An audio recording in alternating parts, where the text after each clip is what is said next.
Hello, everyone. Sorry for the slight delay there. Just had to get the tweet out, but we are live. What's going on? Hope everybody is doing well on this Friday the 13th. But hopefully we'll dodge some bad luck as we're going to take on the WCQ Stage 2. So a lot of you know about me that I'm not about the full grind, and we're not doing the full grind. But I did still want to play in the second stage at least a little bit, because I think it'll make for a very good opportunity to practice with a lot of decks that I've been meaning to. Excuse me, decks that I don't usually play as often. What's up, Toad? Also see Blizzard, Yazimers, plus everybody else who is hanging out, lurking right now. Yeah, so we're gonna start with Momento, which I've already kind of done some secret training. Not really secret training, but I did it this week as I was just kind of like hanging out and watching YouTube. I was just going into the, event and practicing Momento games, and I feel like I have a pretty solid basic understanding of Momento at this point. Enough so that I feel comfortable, I guess, going into the second stage with it. Again, the goal here is really to get more practice, but we're going to do build and play style for Momento, and I gotta say too, I've been having a ton of fun playing Momento on the side. It's probably just going to be one of the main decks I play moving forward. It's very rewarding to play, it's very fun. But yeah, I think that we're just going to go ahead and get right on into it. So, as always, for kind of recording mode, so to speak, I'm not going to be interacting with chat quite as much while I'm recording this YouTube video. We're going to do one for at least Memento today. We might also do another deck, but we might also do that tomorrow. It just depends, I guess, how long it takes us to get bored of playing Memento. We might just go for like a few hours playing only that. Again, we'll find out. So, all right.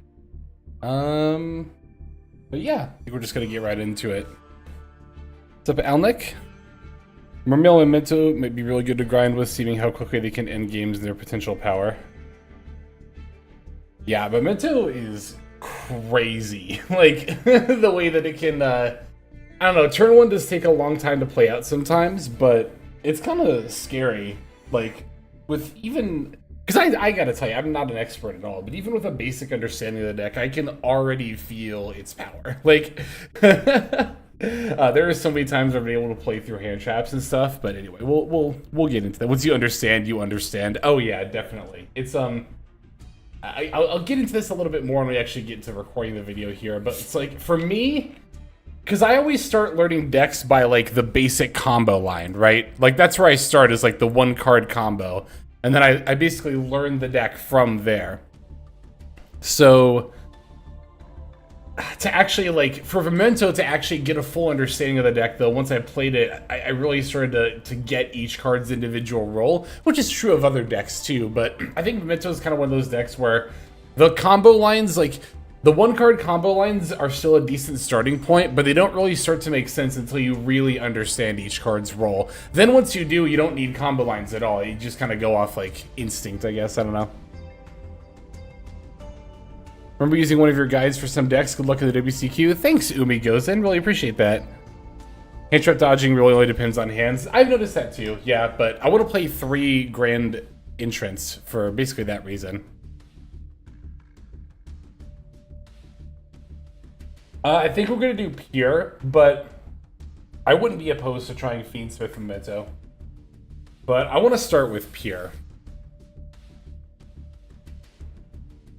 One goblin, 1 CC, are we aware? Yeah, anyway, let's get into this. I want to start recording here. All right.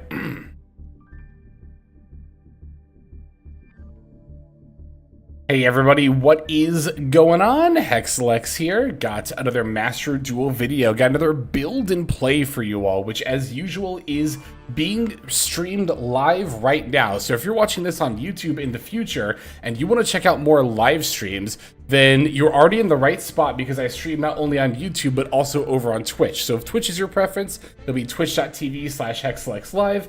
But if you prefer YouTube, again, I multi-stream, so I'm on here as well. Just make sure you sub over on YouTube and give a follow/sub over on Twitch to get those notifications. But for today's build and play, I want to cover a deck that I've actually been practicing in secret, off camera, all this week, and that's going to be Momento. Momento is a deck that is very, very good right now and very rewarding to play, but it's notoriously fairly difficult, even if you know what you're doing. The lines can be a bit long, and as such, you can definitely eat away at your timer. So, like I said, I want to get some practice in to make sure I was at least somewhat competent at playing this deck before I recorded myself doing it, but I think I am. I think I got the basics down at the very least. So I already have in mind the build I want to use. It's going to be similar to the one I've been using, but I also wanted to put it together on camera here as part of the build, the build part of build and play, and also to give you all a bit of an idea of what I'm going for here. We're going to go for a pure build, not going to go for Fiendsmith. I'm not opposed to trying that in the future, though. But for the Memento cards themselves, let's see, I'm just going to go down the order that they're in here. So we're going to want one copy of the Field Spell, Memento Macmillan, Akira, and we're definitely going to want a copy of that. 2 Creation King, we'll take those. You can definitely consider a third. I've already considered crafting a third, but for like 95% of games, 2 is just fine. The Horned Dragon is very optional, but I like it, so I'm going to throw it in. I think if you're just starting off learning the deck, it's very nice to play this, because it's a good extra body if you end up needing it for your combo line, and I feel like I'm definitely still in that phase of learning the deck. So Gaddock, we'll take a single copy of that. You only need one, but like, this is like low-key the best Memento monster. This one gets so much insane use that I'll point out here as we're getting into that. So, one card that we're not playing that you might not know if you're not in the know about Memento is we actually don't play Cranium Burst. Indeed, back in the day, before it got the second wave of support, the deck was all about setting up the Cranium Burst with the combined creation for the multiple negates. And even though you could still set this up relatively easily, you really don't need it, and it's just another break for the deck. So again, maybe most people I think are aware by now, but you might not know, Cranium Burst actually not required anymore. We definitely do want a copy of Mace, though. I'll take one copy of Sleepy. If you got a second, you can play it. You don't really need the second, though. One should be just fine. We actually want 2 copies of Memento and Goblin for a reason I'll actually explain here in a moment. But we definitely want 3 of the Fusion spell. This isn't a 1-card starter, but this is one of the best extenders in the deck. Memento has 2 excellent extenders in the forms of both the Fusion and the Bone Party, so we definitely want to play a set of each of those. Tatsuno Toshigo is a 1-card starter, so I'll take a playset of that. Anguish is a 1-card starter, so I'll take a playset of that. Darkblade is a 1-card starter, so we'll take a playset of that. Of course, we're going to want the combined creation as well. And then we want at least 1 copy of the Twin Dragon, but I might play a second. The extra deck is fairly wide open. You only need 1 of these, but the second is occasionally helpful, so. Okay. That is going to be our Memento engine here, the bulk of the main deck. Now for the non-engine, let's start with the extra deck.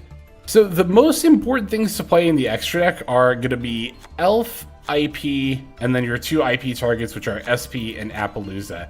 And for, again, I want to say like maybe 90% of Memento games, these are actually like the only extra deck cards that you need to use. This deck really does not need that much of its extra deck, which is why a lot of the time it plays Super Polymerization, which I am actually going to be playing. I like playing Board Breakers in this deck, and both Super Poly and Forbidden Droplet are equally good options in my opinion.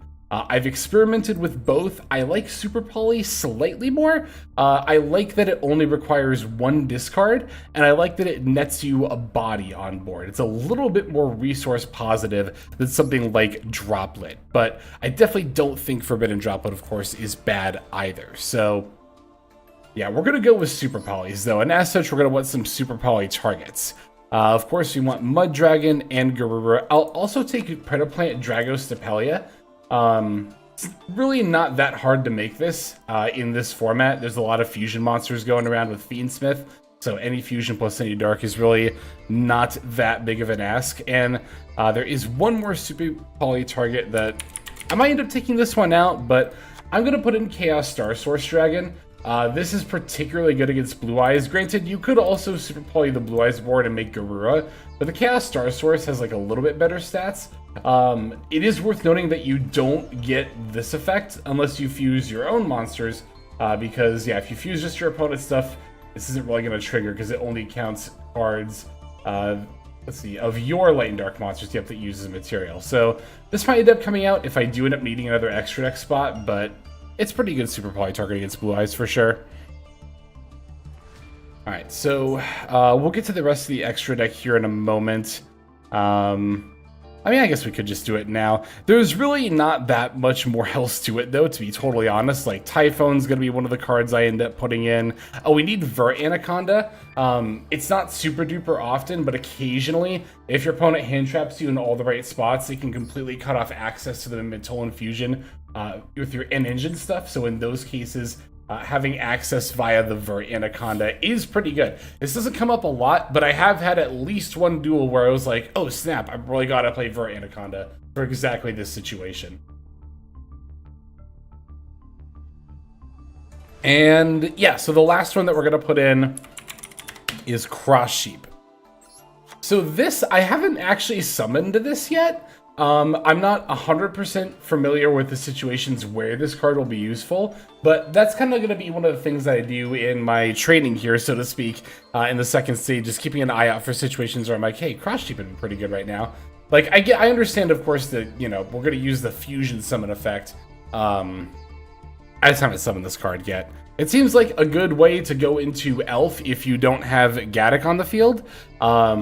Or, yeah, for making, like, an Appaloosa. That could be another use for just getting extra bodies on board, but we'll look out for it. Alright, so now we're just going to put in the rest of the non-engine for the main deck. There are, of course, many other extra deck options you could consider. Selene Access Code are actually pretty easy to slot in, especially if you're not playing Super Poly. I could take out like Chaos Star Source and a second Twin Dragon to play Selene Access Code. I did try Selene Access Code earlier in the extra deck, and it just never really came up, so I'm not really gonna bother. Paradise, yep, Paradise is another extra deck card that you can consider. I know that's like its own combo line, and it's not one that like I'm super familiar with, so I'm going to hold off on Paradise Smasher. I have looked up the combo line. I do know that it exists. I just don't know it verbatim. I mean, I could probably figure it out. It just really just involves getting, you know, multiple Tatsuno Toshigos plus the Akiran on field for your 3 level 5s. But yeah, we also, like, we have Appaloosa. I know Paradise Smasher is a lot more popular in the TCG, but we also could just make Appaloosa much more easily, so I'll stick with that for now. But yeah, okay, so non-engine, we're gonna do call buys and cross out. I wanna do, of course, Nib, Maxis, and Ash Blossoms. I think this is gonna end up being a 43 card deck. I've noticed that a lot of Memento builds are 43 cards, and it makes sense because we do have so much engine, and you still wanna have a good amount of hand traps / board breakers. So normally when I'm counting like how many cards I'm playing like in a deck, right, I usually count like hand traps, but for the purposes of just being cards that are good going second, I'm going to put hand traps and board breakers kind of in the same category. So we have 1, 2, 3, 4, 5, 6, 7, 8, 9 hand traps / board breakers. Oh, also there is one other thing that I forgot in the way of engine. That's not technically, I always do the wrong one. It's a Goblin Biker card. It's not a Memento card, but it is support for our deck. It's Grand Breakout. That's what it is. Yeah, I'm going to be rocking a full playset of Grand Breakout. This card is actually insanely good in this deck. Rhoda is another like sort of engine search card that you could play to search of the Dark Blade, which is another 1-card combo. But I like the Grand Breakout because this also searches up a 1-card combo. Believe it or not, the Mentolan Goblin is actually 1-card combo by itself. It's not going to get you like as robust of a board as something like Anguish or Darkblade, or Tatsuno Toshigo, but this is plays by itself. So if, like, let's say you open all non-engine plus Grand Breakout, as long as you've got a hand trap you can normal summon, you can go normal summon hand trap and then Grand Breakout the hand trap for the Goblin, and at the very least you can set up the combined King and the combined Creation on board. Again, not a full end board, but far better than nothing. But the other way that Grand Breakout really, really shines is that you can dodge hand traps with this. Memento's already naturally good at playing through hand traps, just due to how many extenders the deck has and how, well, extensive its inherent lines are. But if you get like hit with a Veiler or an Imperm on one of your effects, you can just Grand Breakout, tribute that monster, summon the Mementoan Goblin, and your effect is still gonna resolve. So, I think this card is pretty optional, but I would play at least one. I think one is fine. If you don't have any, I think that's also fine, but I think one copy is at least going to be optimal. You don't need a full playset. You can definitely play one. There are many successful builds that only play one, but I do really like it. I'm going to play a full playset. So, let's see. In the way of good going second cards, we're still kind of at 9, so I want to play more hand traps. Potentially, like, okay, I want to throw in, at the very least, Imperm, Veiler, and Droll as sort of cross-out targets, and then maybe we'll just do second Imperm and call it good. Yeah, I like the way this looks, so we're just going to name this, set the accessories, and head on in. Of course, we might end up switching this up a little bit as we go. And again, there are many ways to build Memento. It's one of those decks where there are a ton of different ways to not only build it, but not any one of those ways is inherently optimal. A lot of the reason that I'm starting off with a more pure build like this is that I'm really, again, just trying to get the hang of the deck here. We're about to go into the event, so it doesn't super matter what accessories I set, but again, you could play droplets instead of super polys, you could play Fiendsmith, you could play, well, I guess that's really it, isn't it? But, yeah, still definitely a bunch of different ways you can play this deck for sure. We'll just do this and the spell. All right. We're gonna go duel, and then event, and let me just make sure that we're all good here. Oh, you know what? Hey, good call. I actually glanced over at chat real quick, and they remind me of something very important that I forgot for the extra deck, and that is going to be Guardian Chimera, because we do actually summon that during our opponent's turn. So let's seek out a second Twin Dragon. We only need one. Thank you very much for the reminder. Very much appreciated. Good looking out. Chat's always looking out. All right. Let's get into it. Let's do this.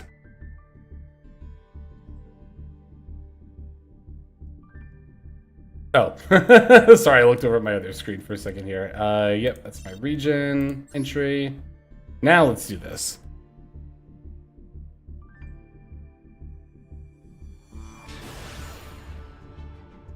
Oh, good. It naturally covers up your names. That's good.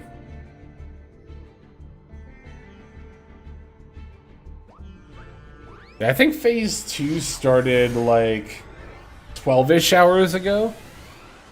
So I'm already behind, but again, I'm not intending for a full climb. This hand is insane.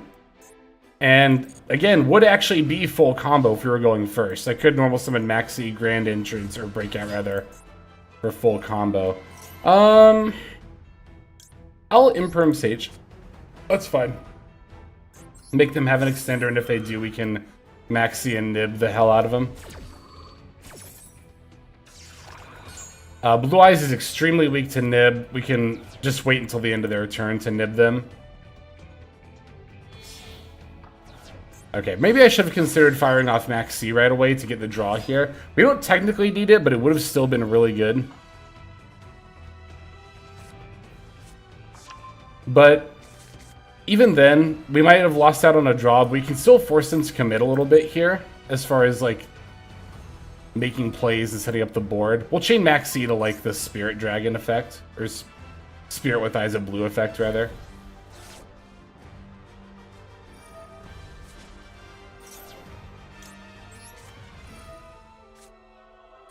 Music is excellent already. Okay, Ash Blossom is completely fine here. It means we don't get hit with the Ash Blossom on our Grand Breakout. Now, granted, we are going to need a monster to tribute. We don't have that anymore, so we either need a top deck one, resolve Nib, or be able to super poly their board.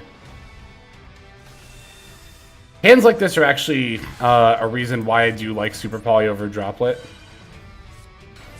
Okay, extra normal summon for the Veiler. Looks like we are going to get to Nib them.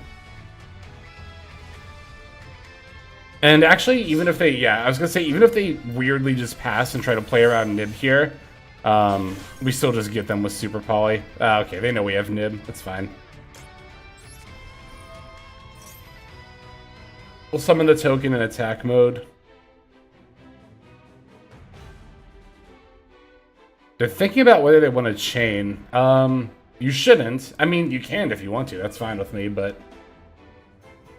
yeah, chaining into the ultimate Spirit Dragon here doesn't work out the way you might want it to.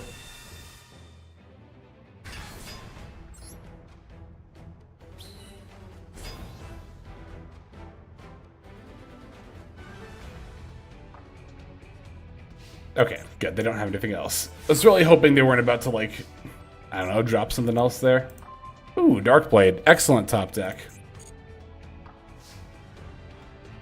Actually, just full combo by itself. And we have the Grand Entrance to back it up. Oh, that was the game telling me I didn't have a Memento card to discard to pop this. It's not a big deal.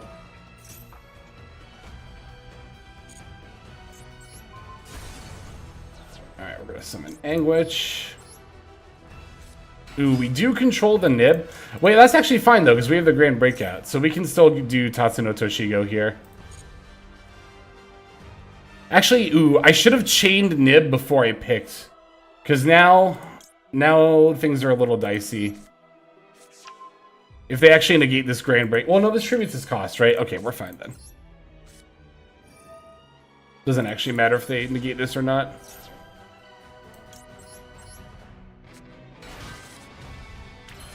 Another reason Grand Breakout's good. Very minor reason. That does not come up often, but worth noting. Alright, it's gonna pop itself. Okay, so we always send Gaddock. Now, we could send Sleepy. We could also just send Mace plus Goblin. I think here... it doesn't, like, super duper matter here which one we do. I'm just gonna do Mace plus Goblin.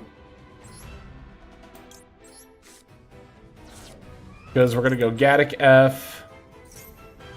Basically, if I didn't have Anguish up... oh, it's Magnum Hut. Okay, that's fine. Magnum Hut on Gaddock is annoying, but we can still make plays here. If I didn't have Anguish up, I would have had to have done Sleepy. Because I wouldn't have been able to obviously go Anguish for... the Mace, which Mace is going to search up the Fusion, which will get us more plays here. Pop itself. Summon, and F, and pop, and add, and fuse, Twin Dragon. I could have gone for, actually, yeah, I'm gonna go for Creation King off the fusion here, because I can put back Darkblade, Tatsuno, and Anguish.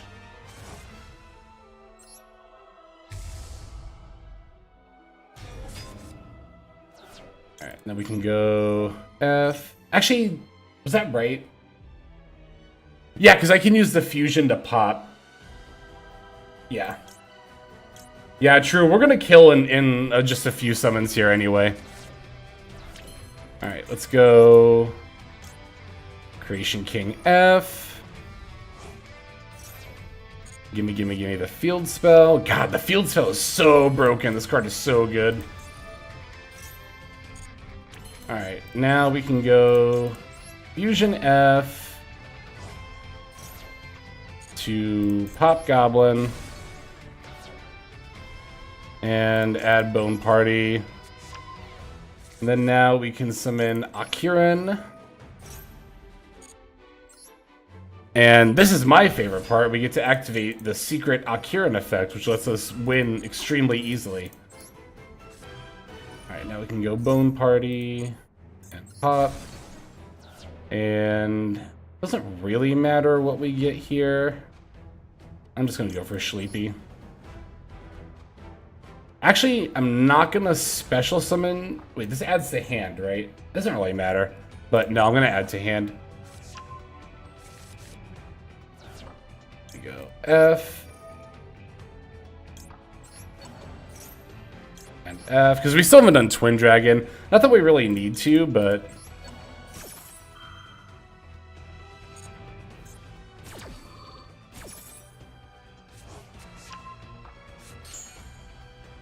We'll summon one of our goblins.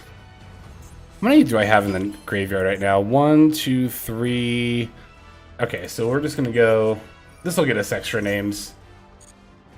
We could actually have just popped Goblin for extra names. I'm kind of doing it the long way, but it's fine. We're just gonna go for the Twin Dragon here.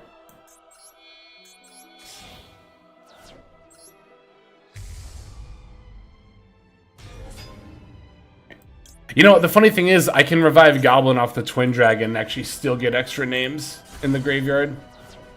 That's actually insane. I'll take the Horn Dragon, and it super doesn't matter what else I take here. I'll just get a horse, why not?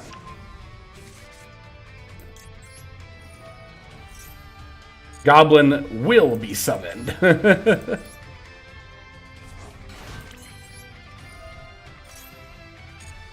Just send a couple of names here, like Darkblade, Nangwitch. There are so many ways I could have arrived at this board state too. It's actually insane. All right, let's put back Twin Dragon, one of the things. You. Sure, it doesn't matter. It don't matter. None of this matters. All right, summon. Whee! Alright, secret effect time. I wonder how many people are like, wait, what? Wait, what? That's Akiran. That's Akiran's on summon effect. That's my favorite part of this deck. So I think that's a pretty good showcase of like going second. I mean, we had an insane going second hand, to be fair. But that's like the average going second, like, turn, I guess, from Memento. Like, how you win, so to speak, when you're going second. So, Akiran, the level 5, the weird aqua monster, for those who are wondering, is why we're able to attack directly. The turn that it is normal or special summoned, level 9 or higher Memento monsters you control can attack directly that turn. The funny thing is about Memento is that we generate enough advantage in bodies that we could have actually just picked apart their board and still won, like inflicted lethal there, but Akiran is just like, nah, it's easy mode. Just do whatever you want. We have Anguish and Darkblade. I'll start with Darkblade because it'll get an extra name in the yard. Which doesn't matter in the grand scheme of things, but it'll just make things a little bit easier. Let's see. So we're gonna still special summon Anguish. We do the field spell, which is nice. I should probably activate that at some point. Might be a good idea, you know? Okay, they're just gonna concede. That's completely fine. Yeah, a lot of people get really scared when they see a Memento card, and rightfully so. This deck is extremely scary. Alright, let's see if we can get at least one more real game for this video. Oh, they changed your mates too, I just noticed that. I mean, it makes sense why they would change all your cosmetics to make sure that you don't get recognized.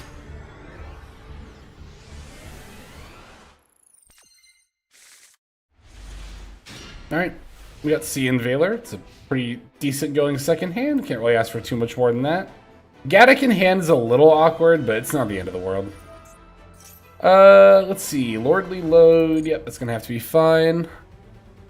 You know, with this hand, we can always pitch Gaddock for the Dark Blade.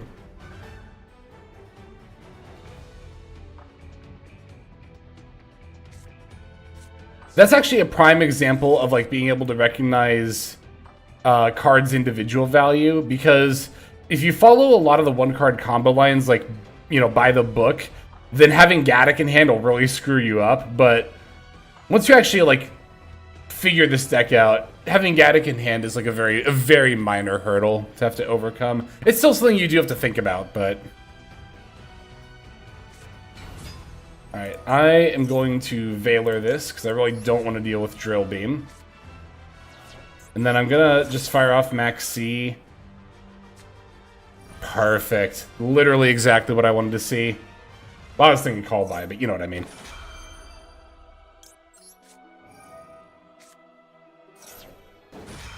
Was gonna do that no matter what, because there's a decent likelihood they were gonna link that off into Spirit with Eyes of Blue.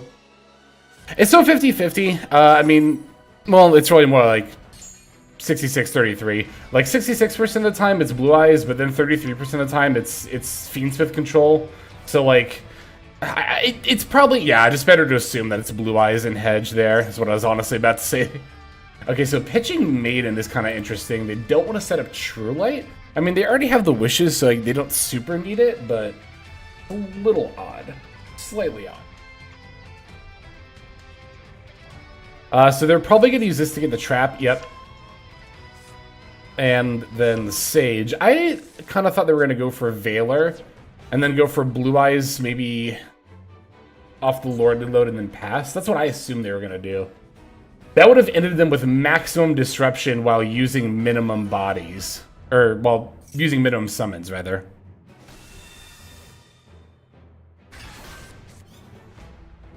If they wanted to, they could go into a Spheres here, but that would not only give me a draw, but also turn off their Drill Beam. So I don't imagine they're going to do that. Okay, yeah, that's kind of what I figured.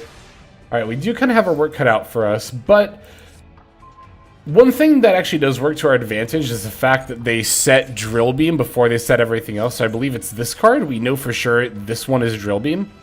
Let me just double check that. Oh, no. This one is Drill Beam.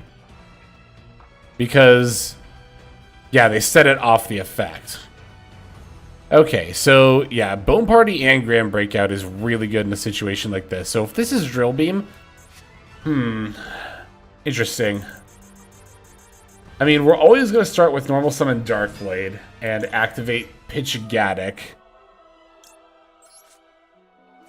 The question is, do I want to hit the card I know to be Drill Beam? We know Majesty is down, that destroys. Drill Beam's Banish is so much more annoying. I'm just going to go for it now. Just get it out of the way. Especially because this targets, so we can even dodge it with something like Bone Party or Grand Breakout. I think I'm going to use Grand Breakout, because this tributes his cost. I'm telling you, this card goes crazy. This card is so good.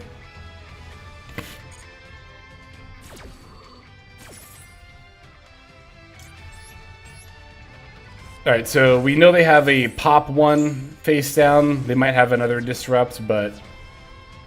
Oh, but we still won't get to resolve the effects, so we didn't destroy a card. Okay, but that's fine.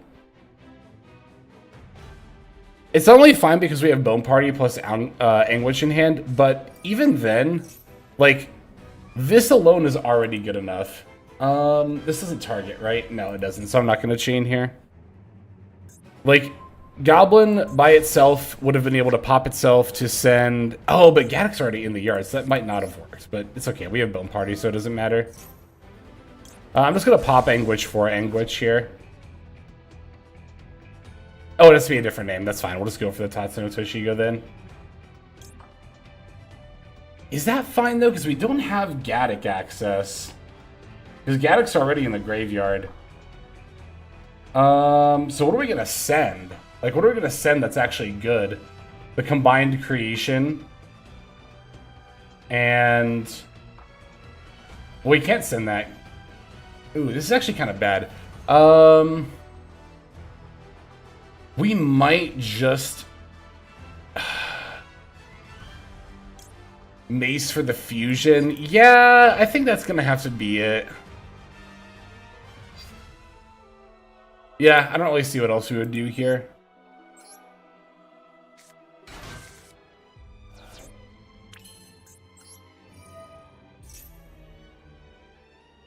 Oh, and Imperm is our last card. That's brutal. Yeah, unfortunate.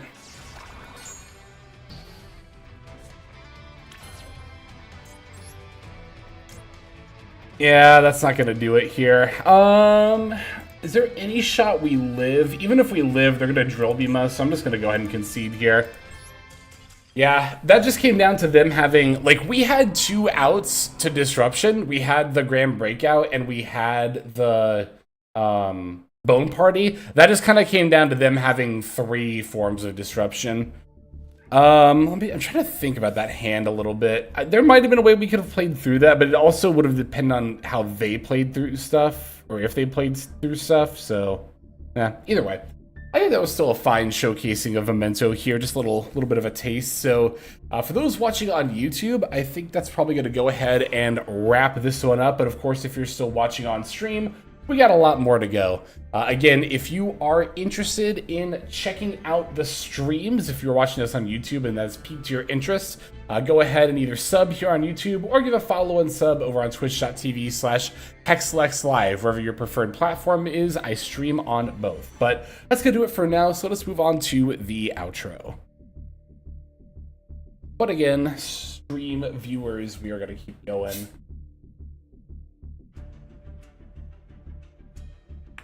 I'm going to keep playing more Memento because I feel like I'm just getting warmed up with this deck.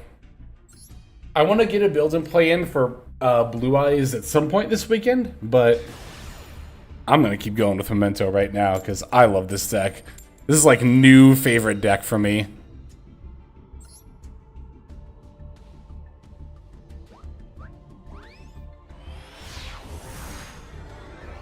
Alright, let's see how we open here.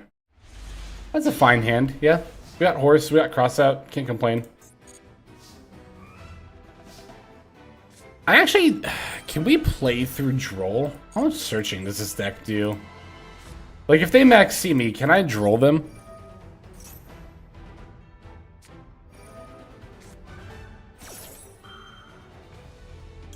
Yeah, I definitely think that last game I could have sequenced it better. I think I could have used the Bone Party better. Okay, they're just going to concede. Memento plays through Droll? Hell yeah. That's kind of what I thought. Like, I feel like you only really search right at the beginning, right? Like, I mean, if we look at the cards here.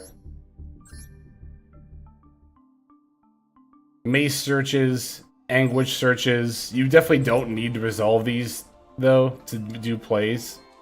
Otherwise, you're just, like, sending stuff to the graveyard. Oh, we can't search the field spell off the, right, the Creation King. That's probably the biggest deal, but even then, you can still manage for sure. I could see how you could play through Droll. Unfortunately. It's good. Memento's such a good deck.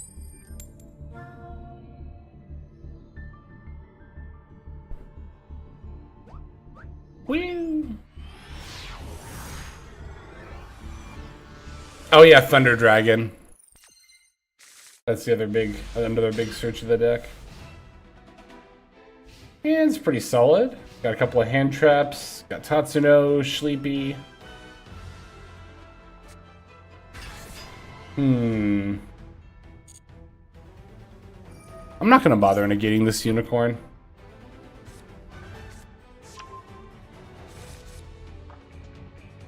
Royal Birth, wow.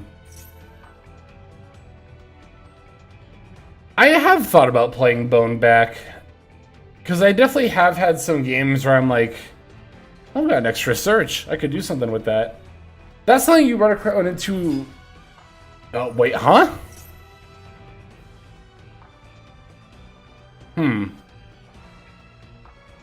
Do I negate this? I feel like I should.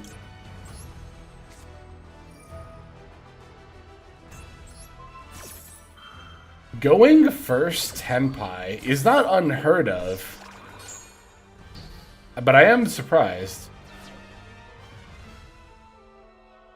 We're not going to be able to see our opponent's deck list at the end of this either. That's going to be unfortunate. Z-coded deck.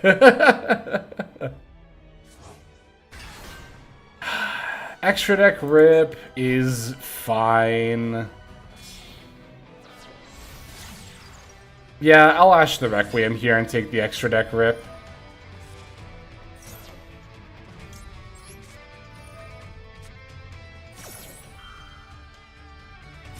Casey, thank you for the follow. Welcome to the stream. Hope you are doing well. Casey? I'm going off to the first few letters of your name there. Probably just gonna eat. This is why you play the second Twin Dragon, because they're just gonna take the Twin Dragon here.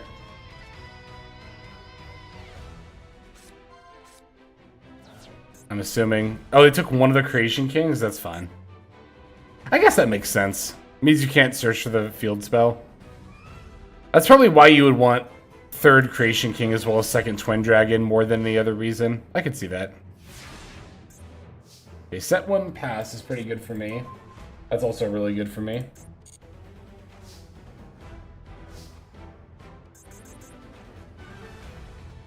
Okay. Yeah, I'm gonna lead with Tatsuno Toshigo. We already have Sleepy in hand, so we'll just set up the crew. Okay, this is fine. Other Creation King, I'm guessing? Yep, okay. Alright, so we're gonna have to actually kind of think about this win. It's not gonna be super easy.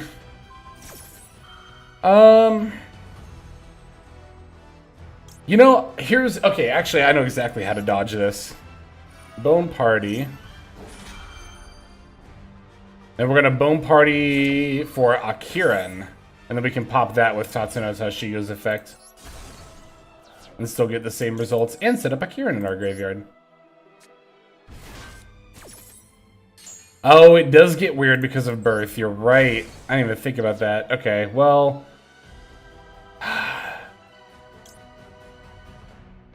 Yeah, I don't know if there's a lot I can really do about that here.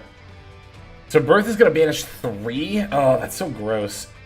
You know what? I think I still set up these in the yard. And, like, this is going to suck, but at the end of the day, I actually, thanks to having Sleepy in hand, I technically don't even really need any of these to resolve. Oh, this is to add something back? I actually didn't want to do that. Go for Mace, sure.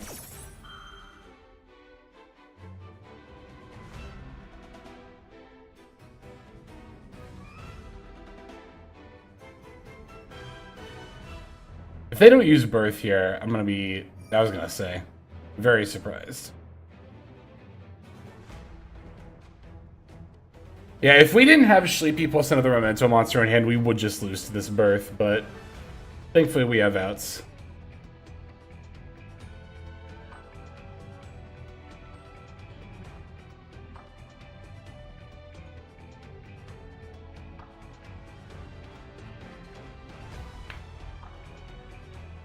I didn't really expect to run into that many Kashira Unicorns when I was thinking about the second stage here. That's interesting. They picked Goblin as one of the cards. Mace Gaddick Goblin. Okay. Leaving the Akiran in there. I feel like I would have banished Akiran, Mace Gaddick. Left the Goblin. Alright. Yeah, I know Aki is a little strange. That card is insane. Oh, please don't have a negate for this.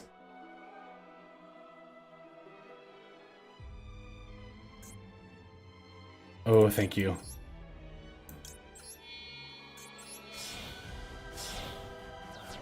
I mean, I guess it'll still be a problem if they negate the Twin Dragon. Will it? Isn't this the 5th name? 1, 2, 3, 4. No, it's not. Okay, that will be a problem then. Oh, thank God they didn't do it. I haven't normal summoned yet. That's kind of insane. So I guess I'll take Horn Dragon.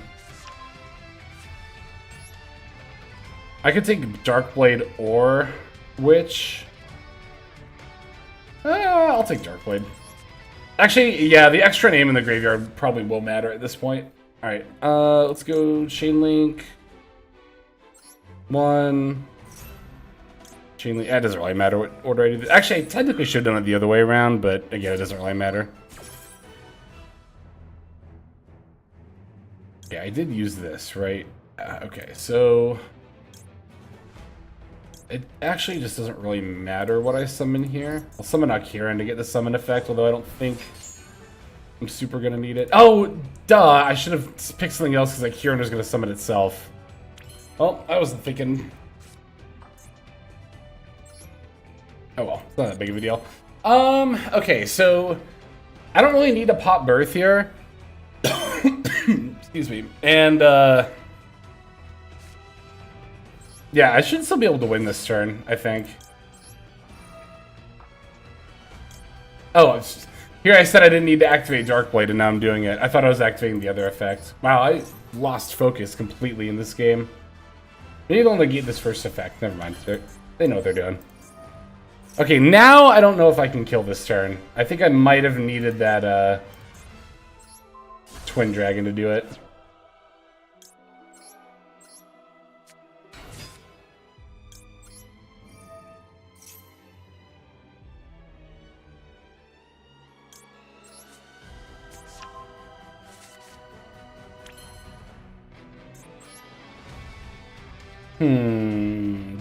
Let's see.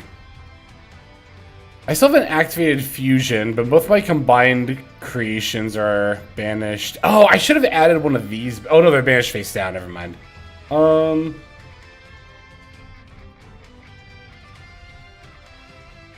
Too bad. Cross Sheep would almost go kind of hard here. Wait a second. I think I actually can still kill this turn.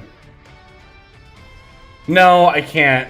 Because if I summon combined creation, I'm gonna have to put the Typhon on top of it. Dang, that's close. Yeah, I mean,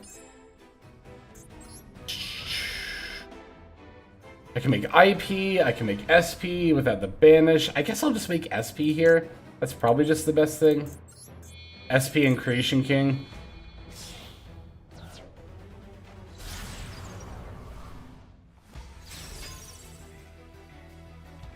Combine does have piercing, yes. Well, Combine can also attack directly. I'd rather run over the Unicorn, though. I give it piercing with the Bone Party, right? Yes, okay. Let's put back you, and you.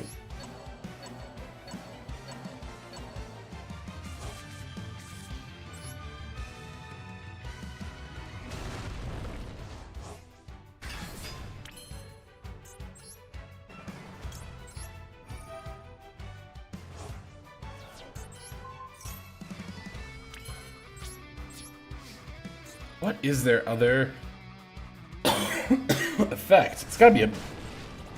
Someone said Bestial earlier. I think that's probably what it is. Well, I don't know. If it's a Bestial, they'll summon it right now.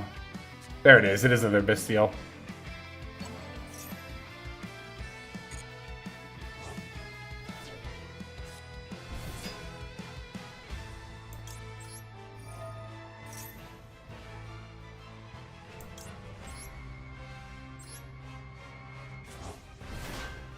No, we don't. We continue the attack. Is there anything fun I can link into? Yes, I can go Elf and then revive SP. Let's do it.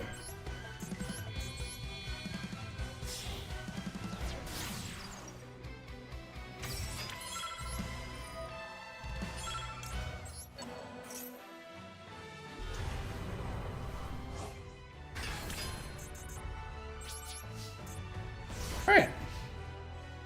That should have been a kill. I could have played that a lot better.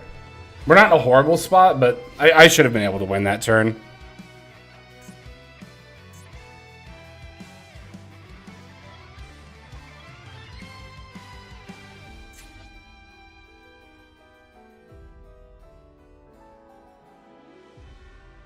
Just looking at my hand here. Yeah, I probably should have been able to do a little better. Lubellion, that's fine.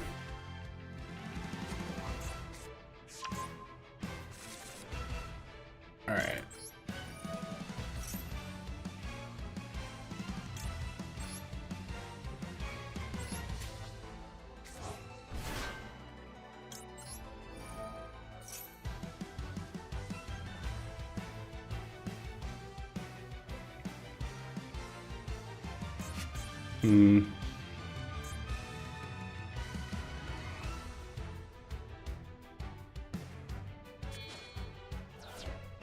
Too bad these are all banished face down.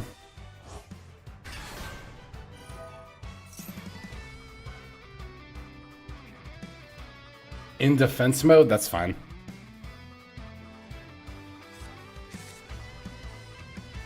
This is annoying, but it's gonna have to be fine.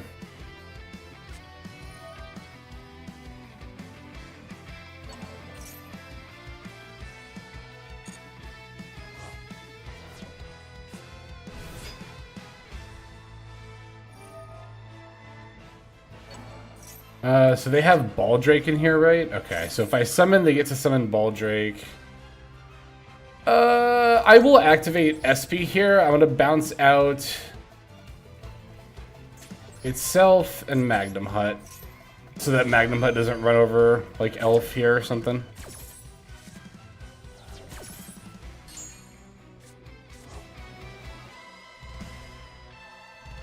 And I'm gonna hope they didn't top deck anything good. Oh, it's Tenpai? Oh, we knew it was Tenpai. This was this deck, right? I thought we were against Fiendsmith control for some reason.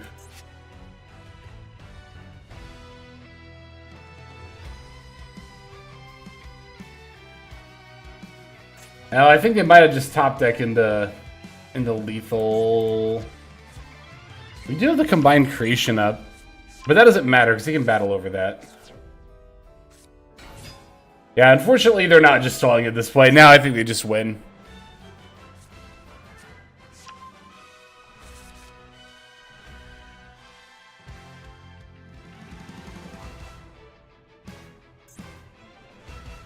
Yeah, because Triton Dragon can battle over this.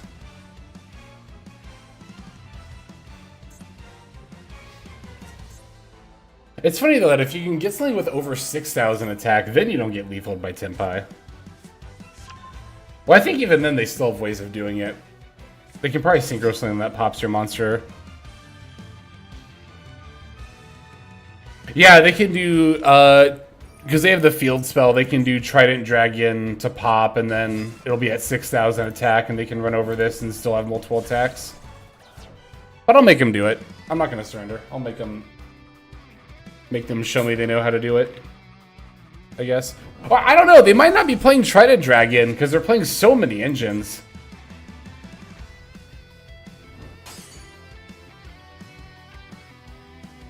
Like, if they got Fiendsmith stuff in here, at the very least, like, they might... There's a chance they might have taken the Trident out.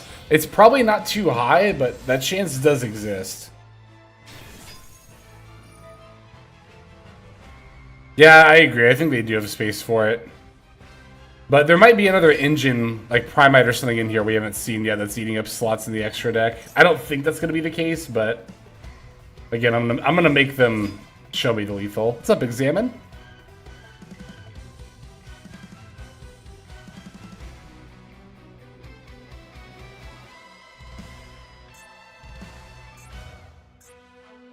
Yeah, I shouldn't have added Seahorse. Well, I mean, but we have Gaddock banished. This is the main reason Seahorse isn't good right now. Tatsuno Toshigo. What's up, Trust Funded? Thank you for the sub for 31 months in a row. God, that's ridiculous. Thank you so much. That is insane. That's like the entirety of the time that I've been streaming. Super appreciate that. Thank you so much. Yeah, that birth went into Sano style. It just hit too many good cards.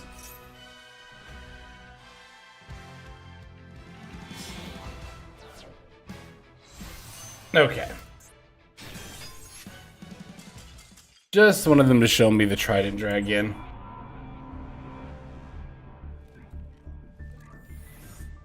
Yeah, I was kind of holding on to hope a little bit there, but I just had to see.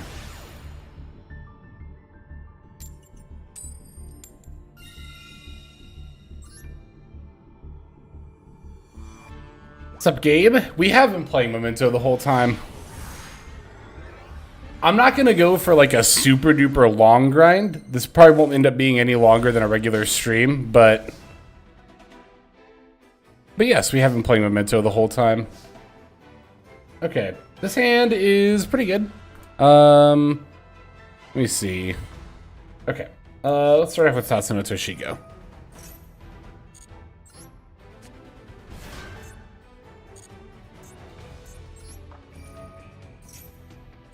Alright. We already have Sleepy in hand, right? Yep, so we're gonna dump Gaddock. And Goblin. Isn't this the kind of hand where Bone Back would be pretty good? Because I have an extra spell trap search.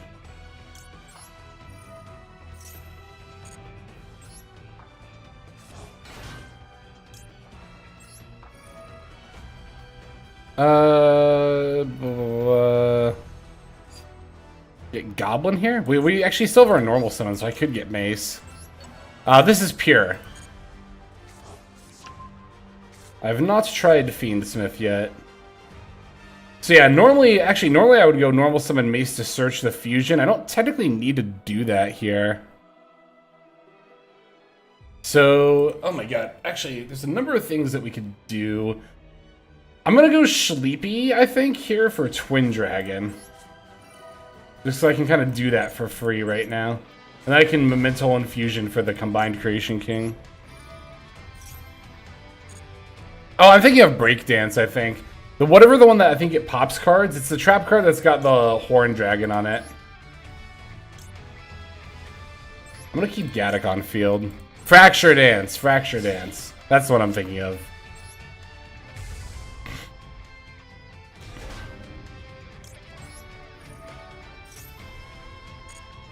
Okay, so we're gonna pop itself, and then we can add the dragon. And it really doesn't matter what the other thing that we add is, so I'm just gonna get Dark Blade. Alright, Twin Dragon F. I'm gonna bring back Goblin just in case we need it, but I don't think we will.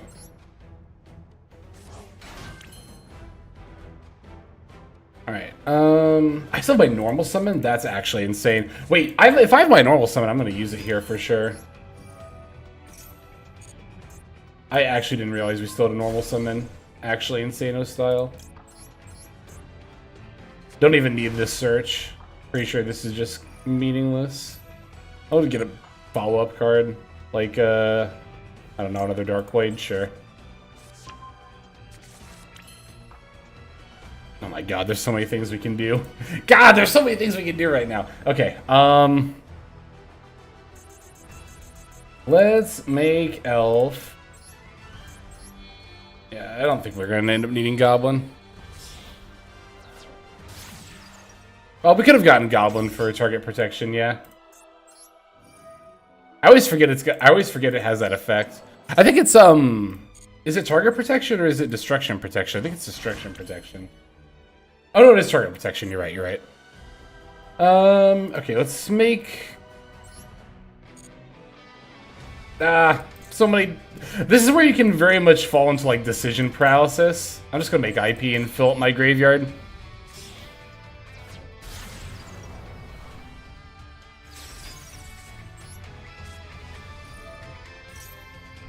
Alright. Let's see, let's put back Twin Dragon. We can put back Sleepy, and then we can put back Darkblade.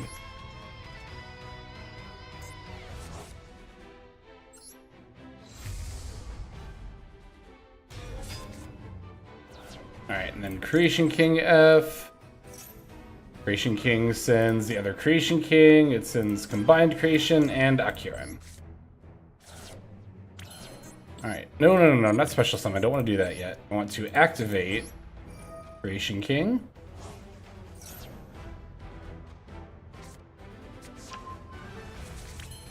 You know, the funny thing is, I think we can make SP on this board as well. Yeah, we can. It will use the Creation King as a material, but that's actually fine to use the Creation King as a material. Like, if you ever find yourself one body short and you want to, like, make IP, you can totally use the Creation King, because then you can just bring Creation King back with combined creation during your opponent's turn.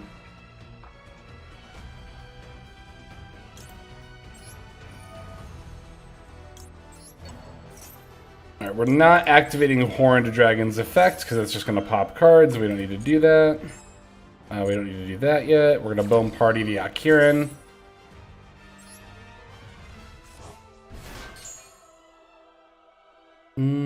It super does not matter at all what we bring back here.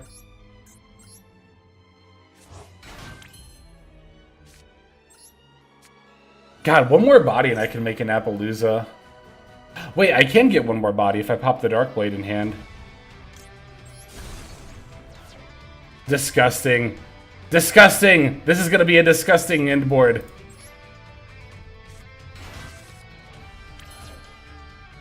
I don't even need to... Oh, I should have popped the Akiran, right. Well, normally you would pop the Akiran to add the other fusion, but I actually don't need to do that because I have fusion in hand, so... I'm just gonna casually make a format Appo instead.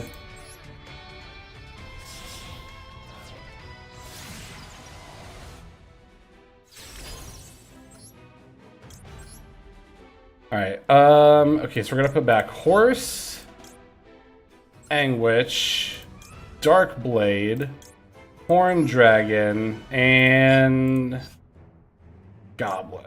And then I'm gonna Elf for Gaddock for Mace. Yeah.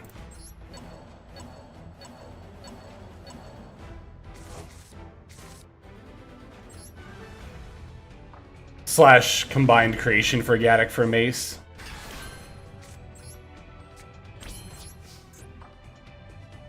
Oh, and we also get to set Bone Party.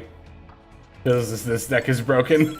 I always, every end phase, I'm always surprised. I'm like, I get Bone Party too? This deck is broken. What the fuck? Also, I have so much respect for people who play this deck in paper. My god, I cannot imagine keeping track of all the triggers for this deck in paper.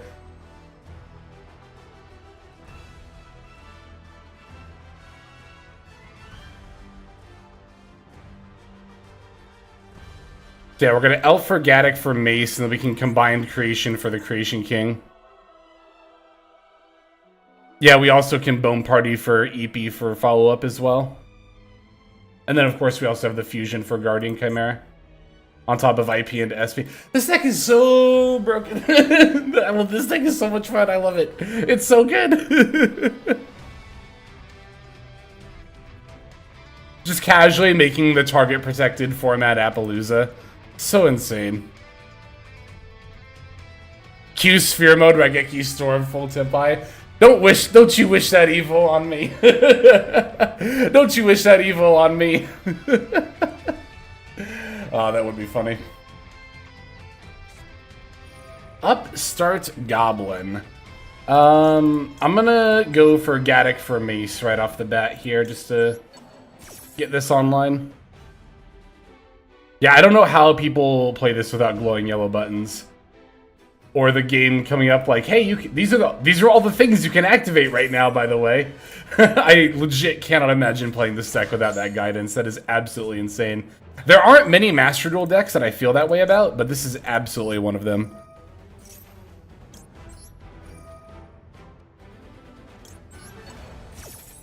Chain blocking the combined creation here. That way we can summon the combined king.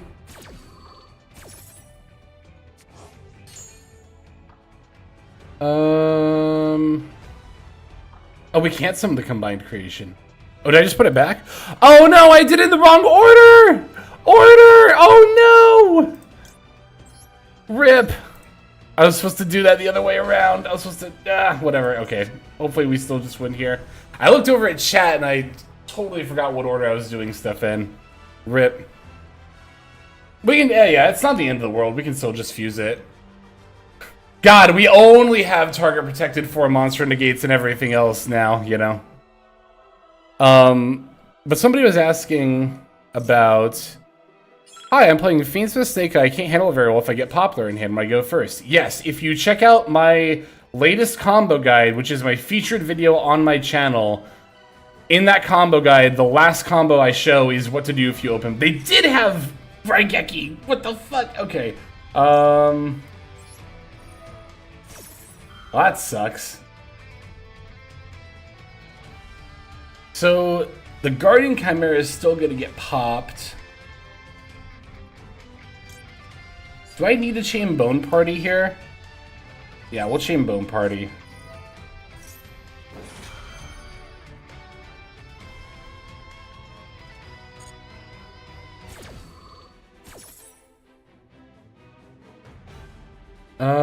It doesn't really matter what we pop here, right? So I'm just gonna get the Sleepy.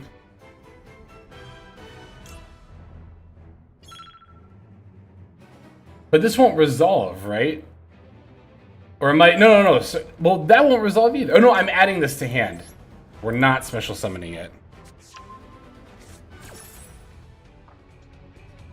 We're gonna make SP...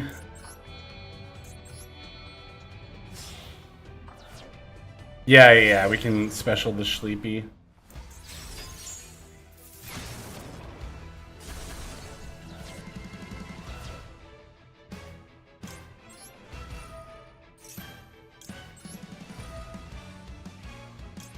I'm still so mad at myself for putting that Creation King back.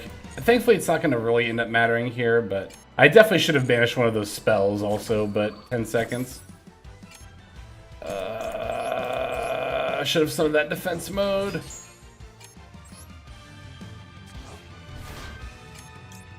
Shouldn't have activated that, oh well. Actually, it doesn't matter. Just ate a second there. Actually, you're right. I could summon the Creation King now. That's a very good point. If I have time. If I have time, we'll see. Oh, Ultimate Slayer. That's actually fine here, right? I don't care about this. Oh, but they're gonna send the thing. Yeah.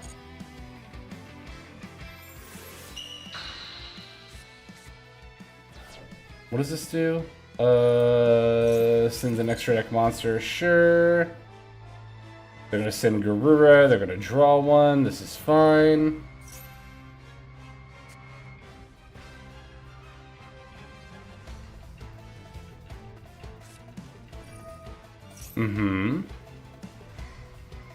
Let's do their search. This music is so appropriate for having 4 seconds left on timer.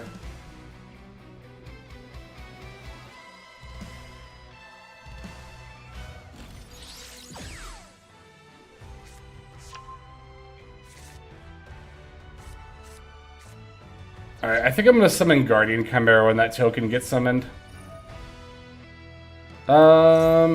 Okay, never mind. We're gonna summon Creation King when that token gets summoned.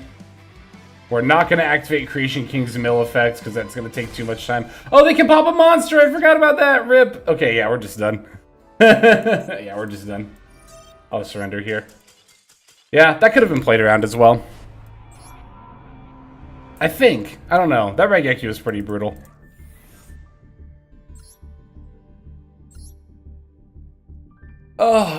Yeah, that's the thing. Like, even if you, like, semi-know what you're doing, because I don't know if I would say I know what I'm doing. I would say I semi-know what I'm doing. But even if you semi-know what you're doing with Memento, you definitely still eat the timer a fair bit.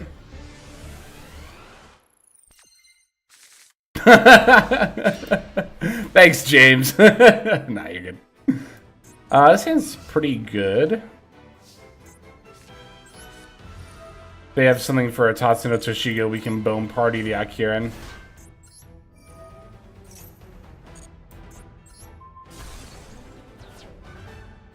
Gaddock. Yes. Ooh, you know what? This is actually a pretty good Gaddock Sleepy hand. Because we can Sleepy fuse with the Akiren.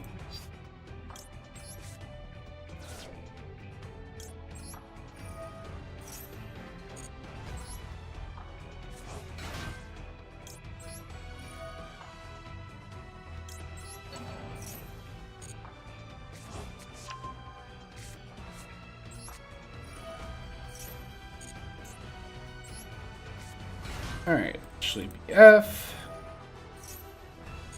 For Twin Dragon, you, and you. Usually do Gattaca EP with most of my hands whenever I start with Seahorse. Yeah, that's usually a good call, but I open Sleepy a lot, which I won't complain about. Sleepy is not bad to have in your hand. It's a pretty good extender. Okay, so we're gonna add... We have not normal summon, right? So we can add the Dark Blade for our normal summon, and Horned Dragon for more bodies. This is kind of why I say, like, you don't really need Horned Dragon, but it's just very nice to have. Am I gonna summon Akiran right now? I don't really need to. Well, I already have Bone Party. Well, I need to banish the fusion before I do all that, right? Yeah. So I'm not gonna summon this yet. I'll just keep it simple.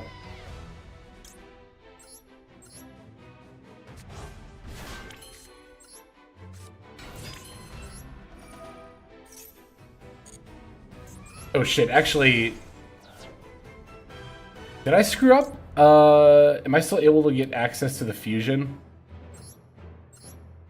Oh yeah, EP second effect. I forgot about that. You're right. Night Mango, thank you for the follow. Welcome to the stream. Hope you're doing well.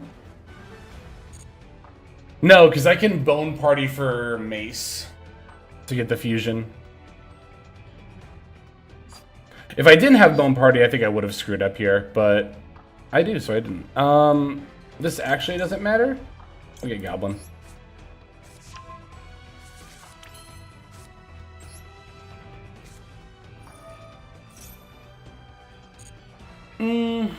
I should Bone Party an in-hand card.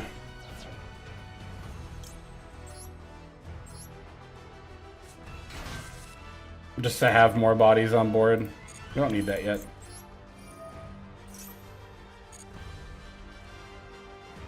I'll pop this, doesn't matter.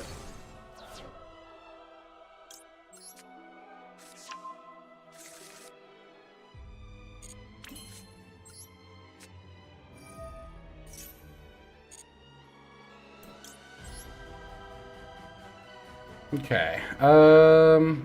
Back Twin Dragon, EP, and Dark Blade.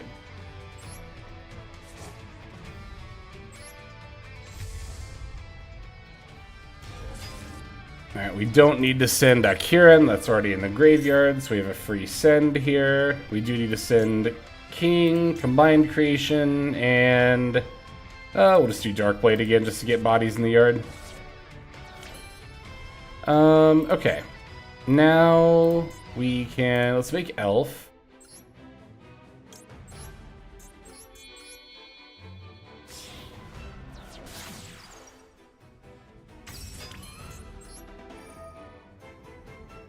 Get back Gaddock.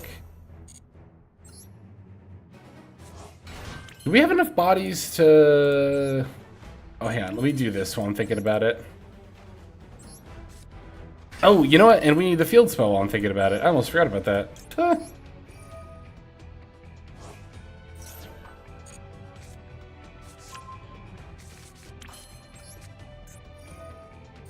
Get that up. All right, now we can go Fusion F. I'll pop the Horned Dragon and add... Already activated Bone Party. Akiran's gonna add back the fusion. I'll just get... I already have another fusion. Sure, I'll just get a fusion. It doesn't matter. It just does not matter which one I get there. Alright, let's see. You... On you. And then you. But not you. I think this is gonna be the same board we made last game, actually. Okay, doesn't matter what I summon here.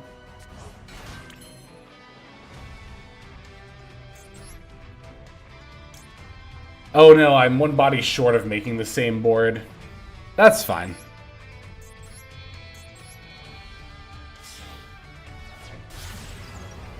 We'll just end on IP and SP. Then we'll make Appaloosa on their turn.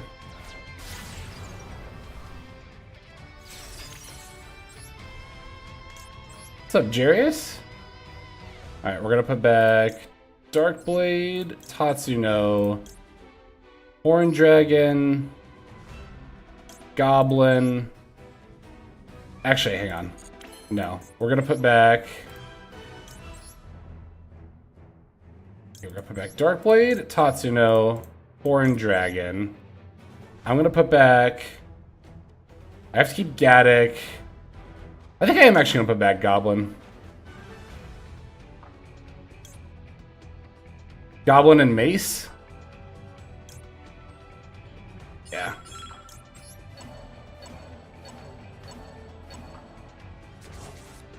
There's like a couple of ways you could have put stuff back there. There's actually multiple arguments you can make for the way you would put stuff back there. Alright, we are already going to set a Bone Party off the field spell.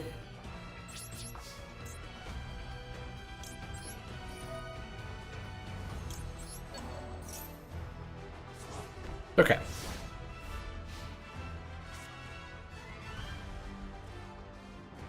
Yeah, we definitely have ways of getting everything to hand. I was just trying to figure out if there was like an optimal way to do it. We're gonna start with Lubellion, huh? Okay. Holy. Okay, there's a... I'm gonna wait for this to resolve, actually.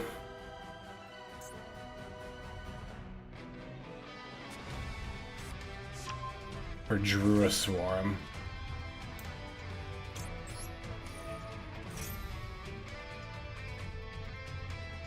Let's see if they have a response to this.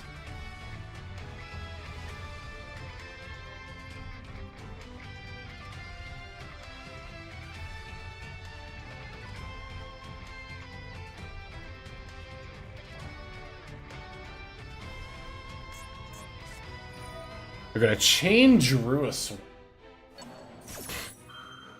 Will they target Anguish? That's fine. I don't care about that. Okay.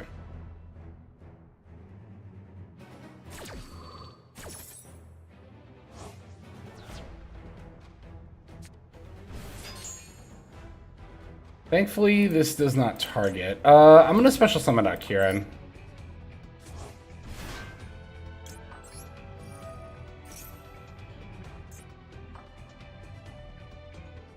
Now, okay.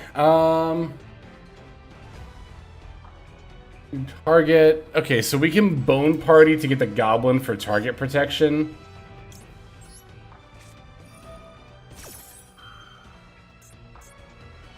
And that actually literally sets up our whole field. The only thing they'll be able to target is Elf. This does get back Witch, yeah. So we're gonna special summon a Witch and then add to hand.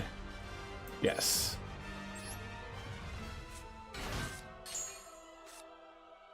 We can even chain block the Witch search, which is cute.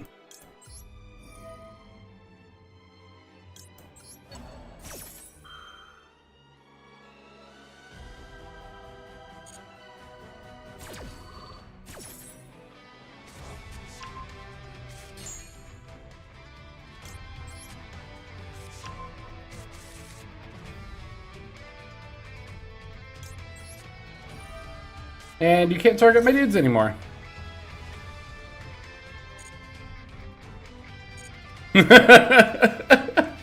Literally can't target anything on this board besides Elf. That's so gross. That's so good.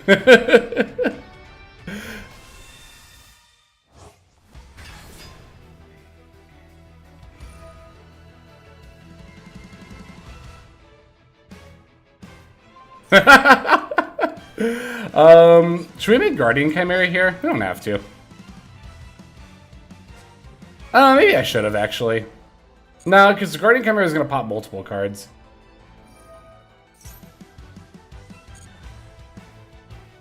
Now we can make Guardian Chimera. Or we could use the Creation King F.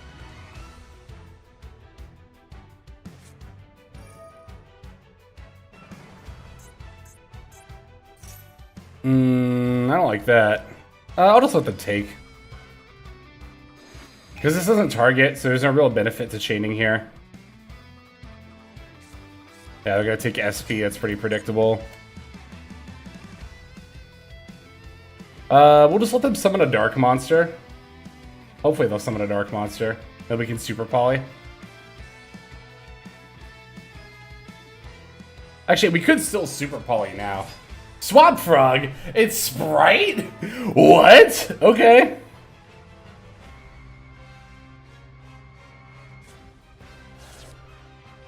Yeah, we should have SP'd the Lubellion, I agree.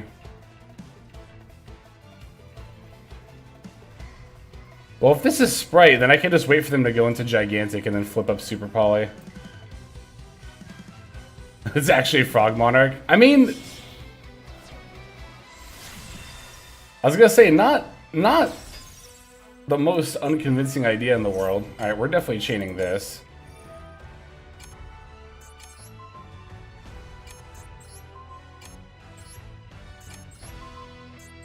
Probably shouldn't have done that, but oh well. This timer! We're losing to the timer here. Oh, oh yeah, we just lost a bunch of effects there. Unless they target. Does this not target? Oh, made with IP. Made with my IP. Made with my IP! And it can't be destroyed! Ah! Absolutely devastating. Absolutely brutal. The third opponent, the timer. Yeah, really, though.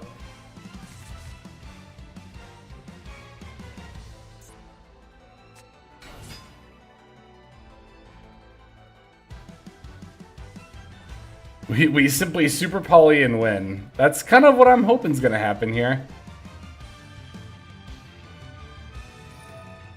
I mean, they still got to out a 5k defense monster.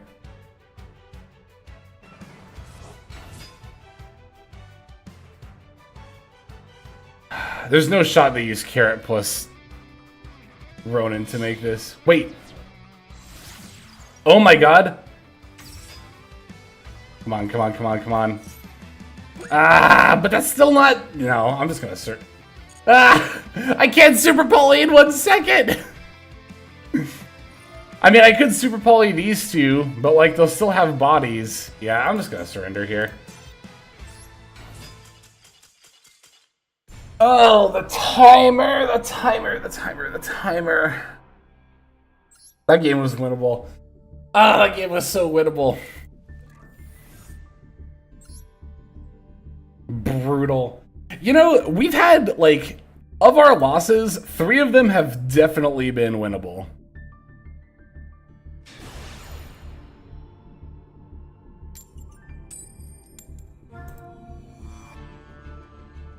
This deck seems way too hard to make use of.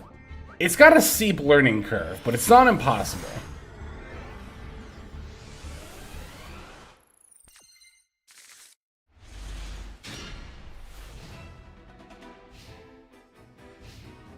Yeah, steep learning curve, but certainly not impossible. Dang it, I was a little too slow on the draw there. That's fine.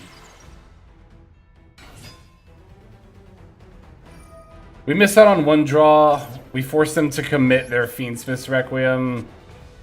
That's always, like, super debatable if that's worth it. I mean, it's pretty hand dependent too. Wow, they just have Gamma. Brutal. Actually devastating.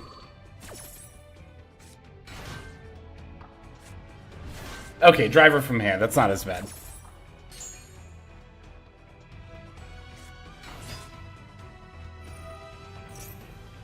Okay, how much does this even change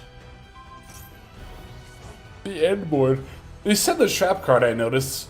Huh? Oh, they're fusing. Okay. Wait, yeah, that's not the trap card. That's a different trap card. I thought that was the trap card that stops summons.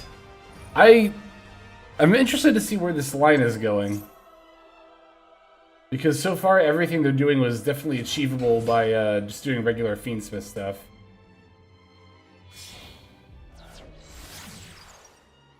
Imduke, okay.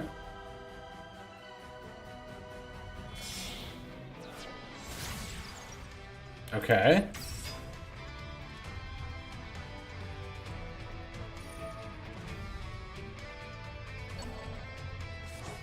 Not using Gamma or Driver is kind of interesting. I guess they could make like an IP or an SP with these two.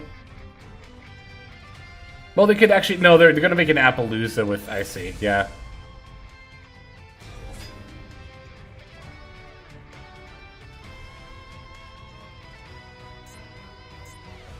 I don't know what's going on here. They just did, like, a bunch of Fiendsmith stuff without actually using Engraver at all.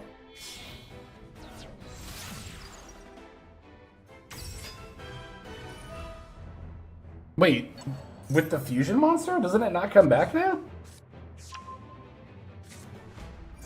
Oh, no. Ognum Day brings it back, of course. Yeah. Yep. Yeah, this is like... Yeah, it feels like they're playing, like, post-Engraver ban.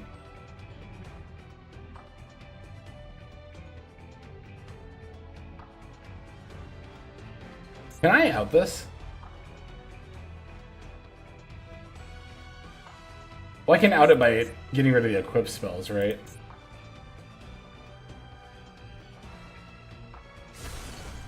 Huh?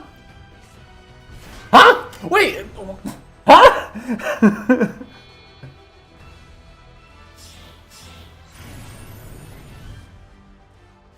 Okay. Okay. Alright. Cool. Good talk.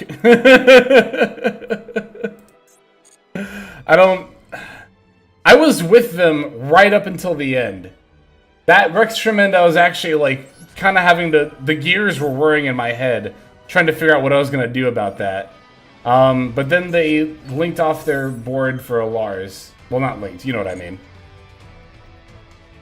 And I was like, okay.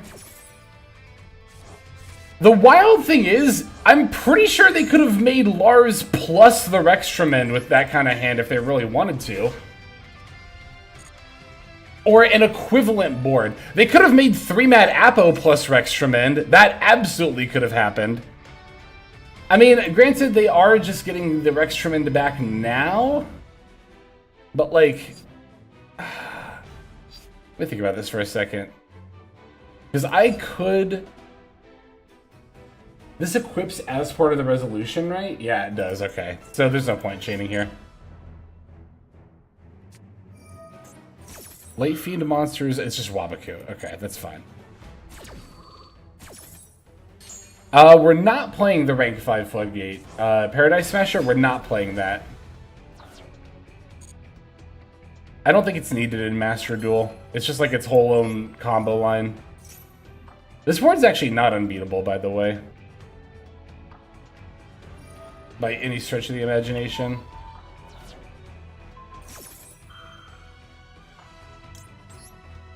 One of the easiest bone parties in my life.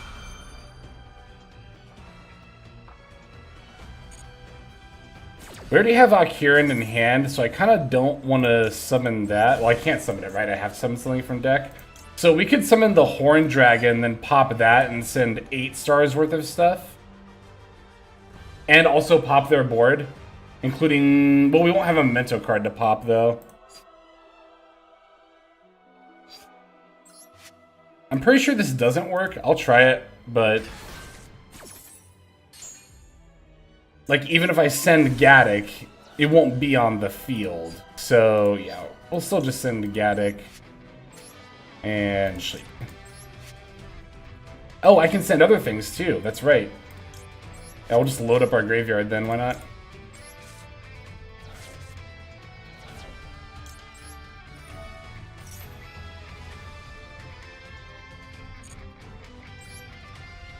Alright, we're gonna Gaddock for Sleepy here.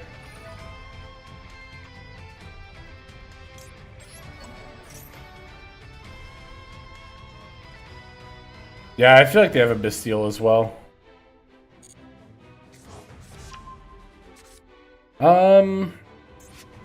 So we can Sleepy for the Creation King here. We definitely have enough materials for it.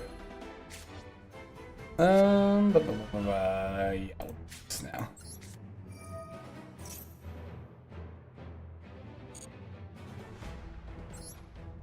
maybe? I'll just fuse with the two things in hand, I think. Ghost Ogre. That doesn't actually stop this, though. Wait, doesn't this not only not stop it, but also I get the other effect? That's really funny, actually. This literally helps me. I understand. I think I understand what they were going for. I think they were trying to get me to, like, either not be able to fuse or to go into Twin Dragon instead of Creation King, but unfortunately for them, my hand is actually just cracked. We can even chain block the Creation King. That's adorable.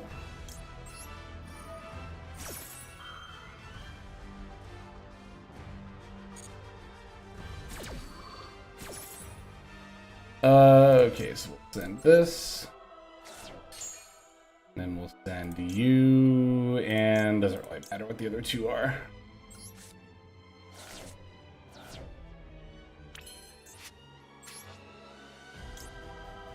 Oh, this one. Right, still haven't normal summoned, by the way.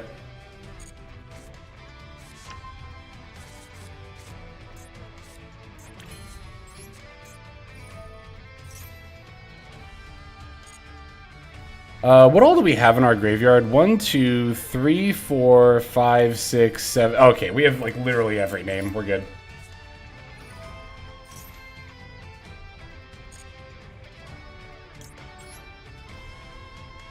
Is there anything I have 2 of in here? No? Okay, I'll just put back Tatsuno Toshigo and...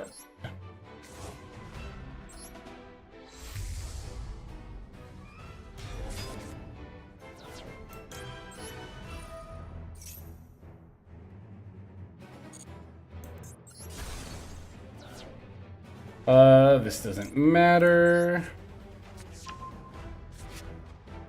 This also does not matter.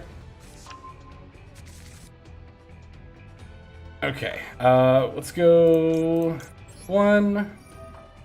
I'll do the field spell last. Maybe I should have done that order. It doesn't really matter, I don't think.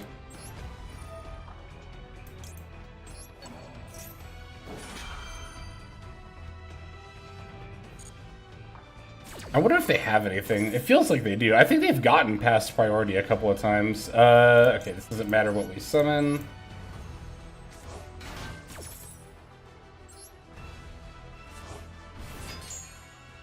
Okay.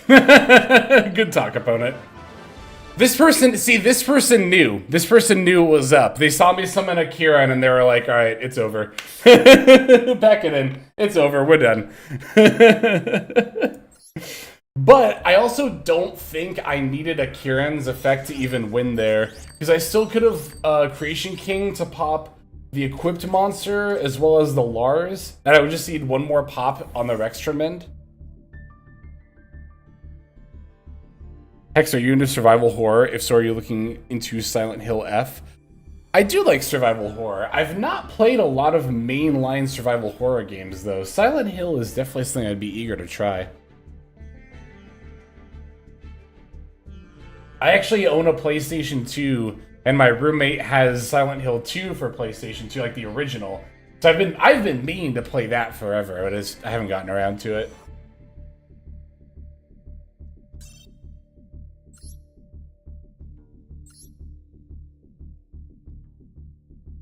They did have the Link 3 equipped to Rex, but can I not pop? I'm pretty sure I could have popped it though, right? Because actually, hang on a sec. Oh wait, never mind. We're going into the next game. I have a replay from earlier this week. I want to make sure I don't overwrite because it's really good. Not to toot my own horn or anything, but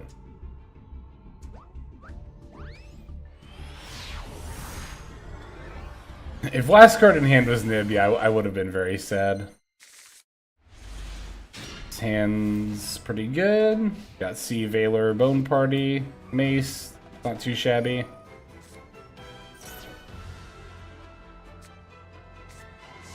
$60-card deck. Is it branded, I wonder?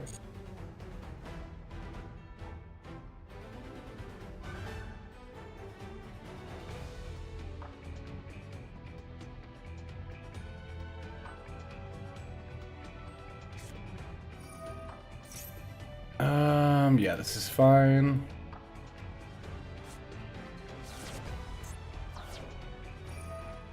Oh, I think they did have the Link 3 equipped. Pretty sure they did, because they summoned that during my turn and then activated the effect. I think. I don't know. But yeah, I think that game was very winnable from a lot of angles. I'm easily going to Valor this Owlbear here. We'll make them have the branded fusion in hand. What did they have? Would they search off? They got Magnum Hut, right? Yeah, they did. Okay.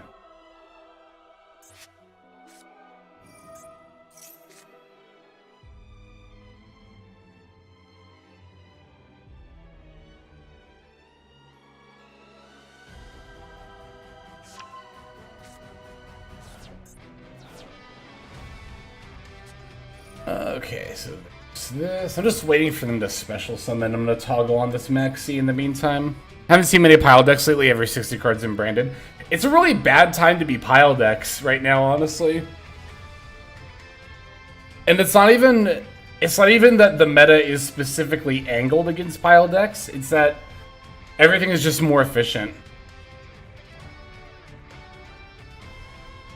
Like, yeah, it's like, yeah, I could mash up, like, you know, I have base archetype, right? And it's like, yeah, I could mash this up with another, like, somewhat wacky kind of archetype. Or I could just play it with Fiendsmith, you know? And it's like, yeah, Fiendsmith's just going to kind of win every time in that regard. Not every time, of course. And, of course, you could still play pile decks. But...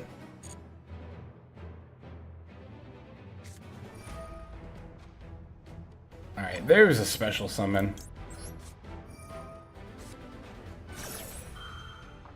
Sprite's actually kind of a prime example. Well, they had the Ash anyway. Okay. Sprite's actually kind of a prime example. I was literally just... Well, we ran into this actually last weekend when we built the 60-card build. I touched on it briefly, but it's something I thought a little bit more about. Because I was thinking about it and I was like, maybe are there other adventure Sprite builds that aren't necessarily 60 cards that could work?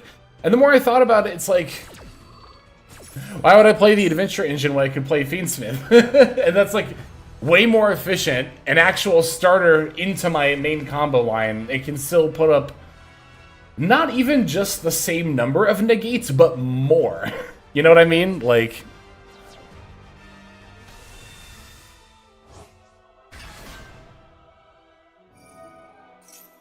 And I mean...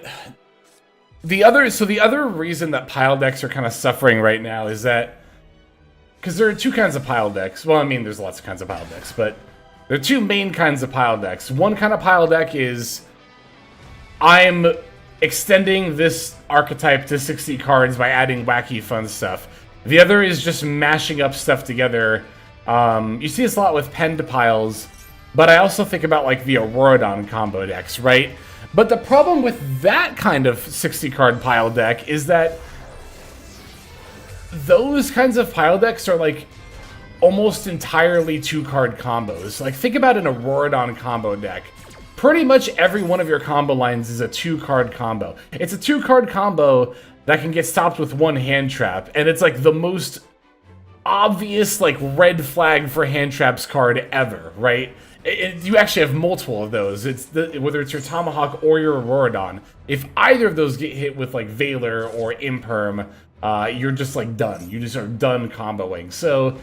it's like, when you think about it, it's a pretty huge ask to be like, alright, so to play this deck, you gotta play it 60 cards, all of your combos are 2-card, and you can get stopped by a single hand trap. And it's like, yeah, I'll just stick with a Fiendsmith deck. You know, like... when it comes to, like, competitive play, you know? Now, obviously, there's the fun factor. But it's like... because here's the thing, I'm actually one of those people who finds Auroradon combo decks fun to play. I enjoy that. But even somebody like me who enjoys that kind of deck is still like, you know, losing to a single Imperm is not going to be very much fun. So, there's like no appeal to a lot of pile decks right now, which is really sad. I also thought about this with Synchron recently. I was like, oh, I should break out Synchron. And then I'm like, but it's so bad right now. It's so brutal.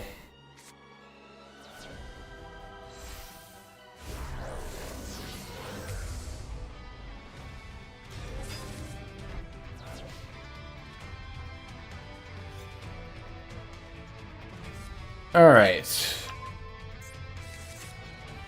I wasn't really paying attention to their turn. They have Mercurier, they have Rindbrum, they have Granganol. God, that's a scary hand. Darkblade's a good top deck, but I don't think it's going to be enough here. But as we see, Brandon's a 60-card deck that doesn't lose to a single Veiler. Yeah, literally. We literally demonstrated that, yeah.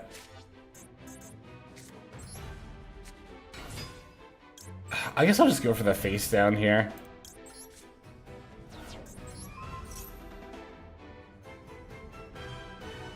We'll force it. If it's like Super Poly or something. Well, you probably wouldn't activate. I guess you could activate Super Poly here. Not really. I don't know. They probably won't. We'll see. I don't expect us to be able to win this game, but I'll try. Oh, it was Retribution. Okay. That's a pretty good pop. Shading Mercurier. Okay. Not gonna Chain Bone Party. Chaining Bone Party doesn't really do anything here.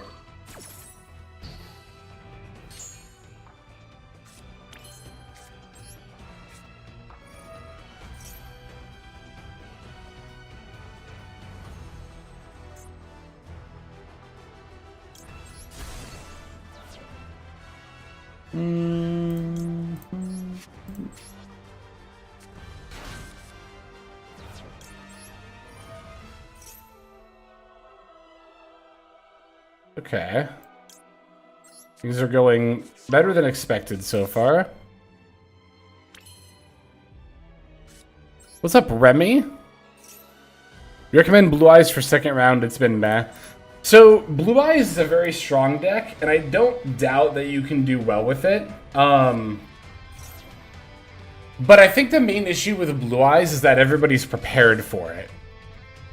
And because Blue Eyes is a relatively simple combo line compared to something like this, like Memento, or Snake Eye, or Branded, or Fiendsmith Control, which are all very non-linear. Blue Eyes is a lot more linear than those decks. So it is easier to play, which is a pro for, you know, you, the person playing it. But the con is that it's easier to play against. So I mean, it's like a lot of decks, you know, if you're a really good Blue Eyes pilot, then I think it's still a really good call, or a pretty good call. But if you consider yourself to be like, oh, I'm just an average Blue Eyes pilot, then I think you're going to have a lot more difficult of a time. I mean, to be fair, that's true of, like, any deck, you know, here in Stage 2, right? Like, it's all going to be that way. But okay, this... Oh, you know what? We can still go for Mace here. But yeah, Blue Eyes is easier for people to prepare against than a lot of other decks.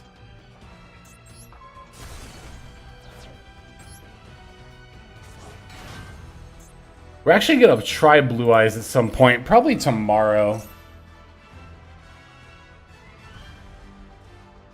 But I do want to get some footage for Blue Eyes recorded, because I've not yet played it this season. Gosh, what should we add here? I mean, we're still probably just going to lose anyway, but I'll just go for the fusion. Return one monster from the field to the hand.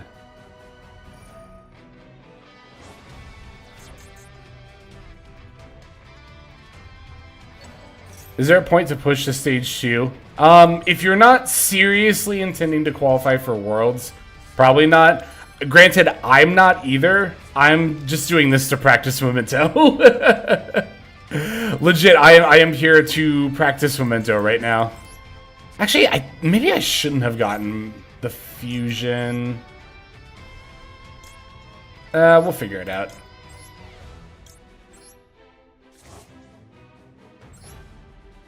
If you like the titles, it wouldn't be bad to try to go for, like, you know, top 10,000 or something. It's funny because, like, titles actually kind of matter now. They show up on the pre-duel screen, like, for the intimidation factor.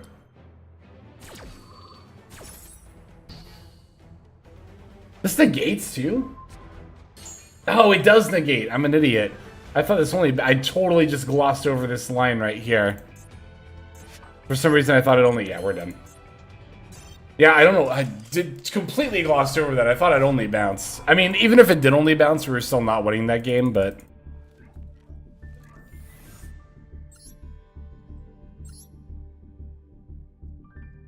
So we've lost 5 games, and I think... What I say earlier, 3. Yeah, we lost 5 games, and 3 of them were definitely winnable. If we played more efficiently / better. 2 of them were due to timer. 1 of them was just me not playing well. I mean, timer you could also argue is me not playing well, but in a different way.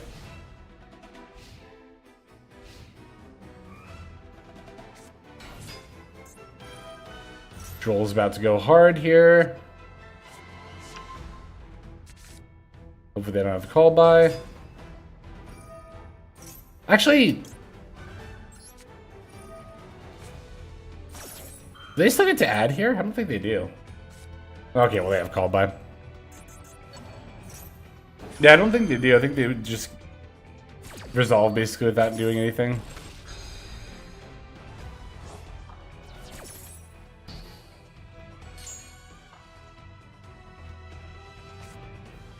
I hate playing against Flu. I actually despise playing against this deck.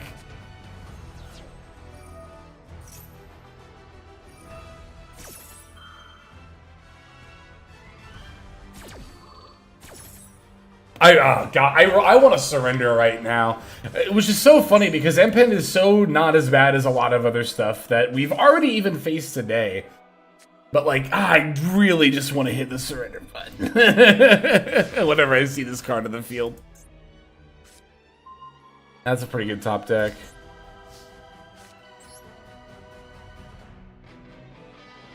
In? There we go.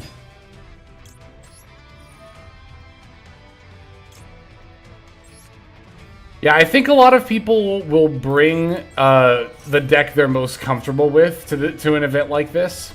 So it makes sense to see a deck like Flu. Oh god, I hit the wrong thing. Ugh, this means the trap card is still face down. God, I hate playing against this. Man, I hate playing against this deck. Also, Ash Blossom Call tells me they have a Max C in hand. I mean, I have a call by, so I'm not super worried about that, but... I really hate this trap card. I hate MPen. I hate Apex Avian. Let's activate this first.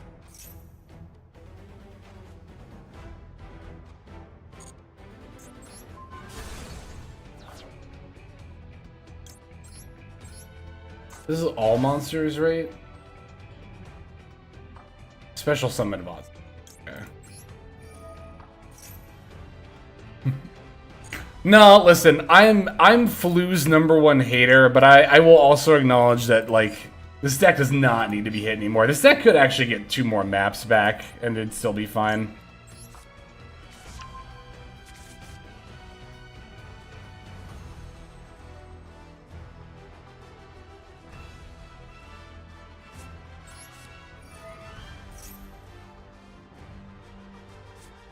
They're using this now? Oh, wait. This is the graveyard effect that turns stuff face down. Okay. Yeah, there's... Okay, this... Yeah, this makes sense. They're just summoning Apex Avian. I got the effects mixed up. It's the graveyard effect. That's the Book of Moon.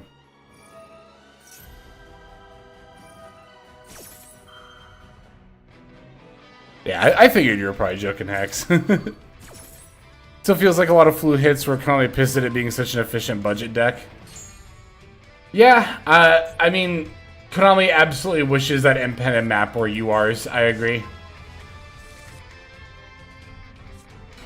I'll tell you what, if MPen was a UR, it would not have gotten limited. Map, I think you could make an argument for even if it was a UR, I could still see it getting limited, or at least semi'd. But if MPen was a UR, this card would never have gone to 1. I could promise you that.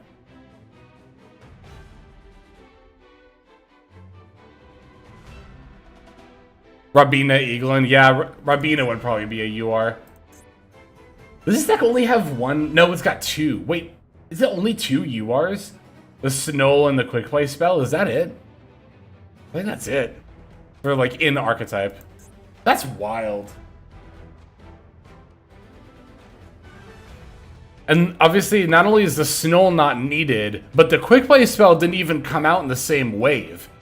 So that, when Flu first came out, we were all playing this deck because it was a no UR commitment for this archetype. It was actually insane.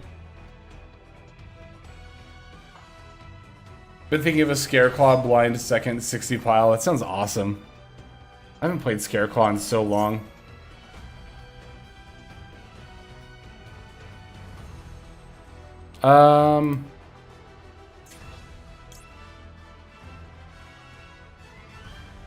Yeah, I'll dodge with a fusion. I think that's worth it.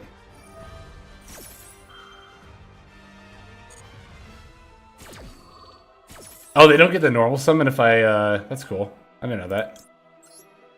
Is it a then? It is a then. Okay, so yeah, that makes sense.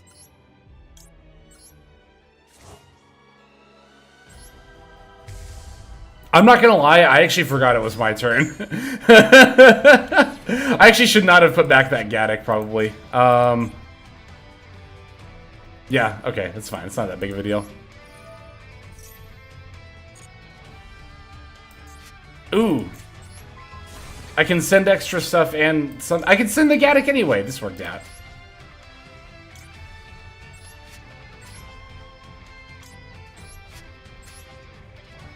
Whee!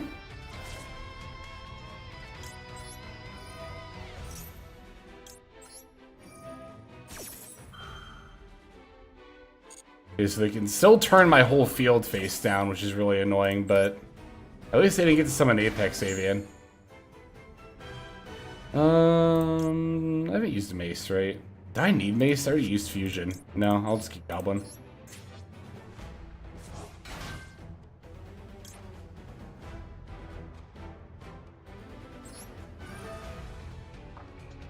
I'll just add Mace. Or Anguish, rather. I could add Fusion, but... Nah, I'll just get Anguish, because I can already, like, cycle stuff. God! Okay. Things are... Can activate the effects of special summoned monsters they control. But I can still... Okay, let me activate Goblin here. Because I want to get you set up in the graveyard, and then we can just throw the Akiran in there as well.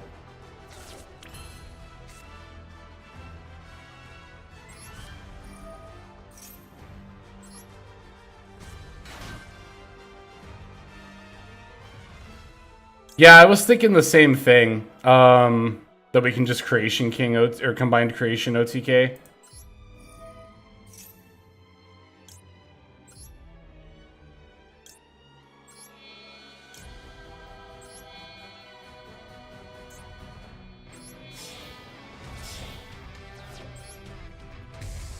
Because it's not an activated effect to be able to attack everything. But I'm scared of this card. So I gotta figure out how I'm gonna out that.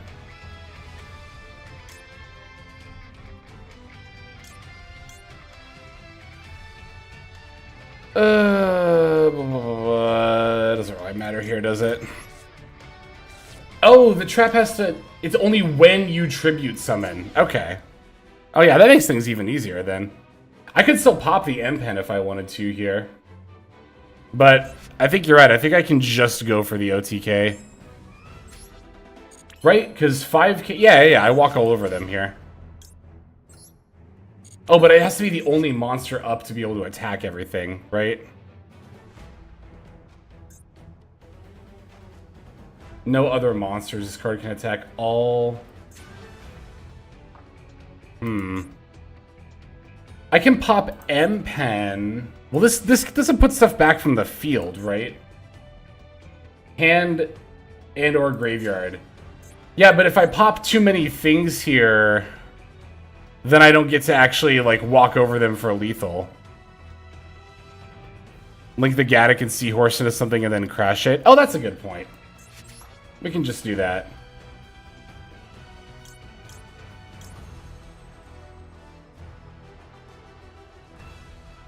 And then we could like, well, but then we wouldn't be able to pop. Like I'd have to be able to crash here. Oh, but I could still pop the... Yeah. I can do it in battle, you're right.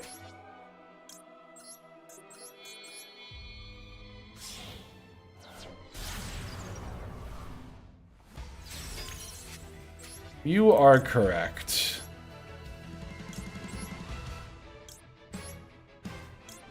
Nice knowing you, IP. You gave yourself for an honorable cause.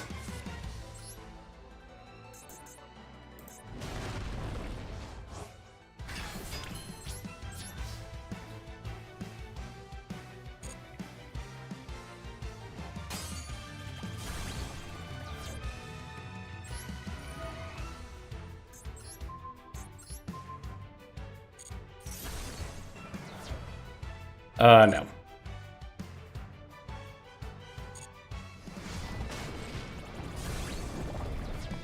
Whee! Whee! That was good. That was good. I have to save that one. That was good. Oh yeah, I wanted to check and make sure I didn't overwrite one of my other replays. I don't think I did, but I will save this one first. Yeah, because I had a replay yesterday where I did the grand entrance combo into like an OTK. I just want to make sure that gets saved. Okay, I still have some other games. These are all from yesterday. I can get rid of this one. That was a funny game though. Which one was it? I think it was this one. I might as well show you all the replay too since I'm here looking for it.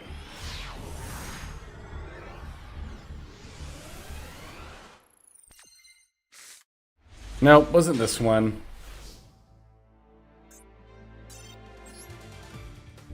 XLX leak.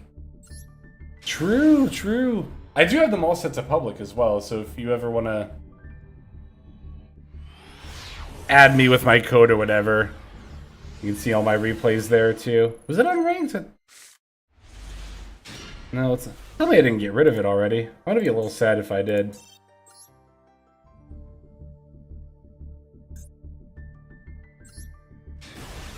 It was one of these. Hang on.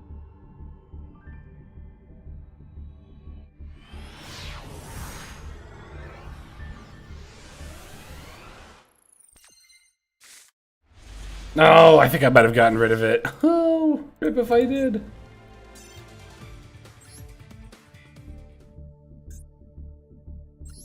No, wait, I think it's this one, because this one's 3 turns and I'm going first. So 3 turns means that it goes back to me.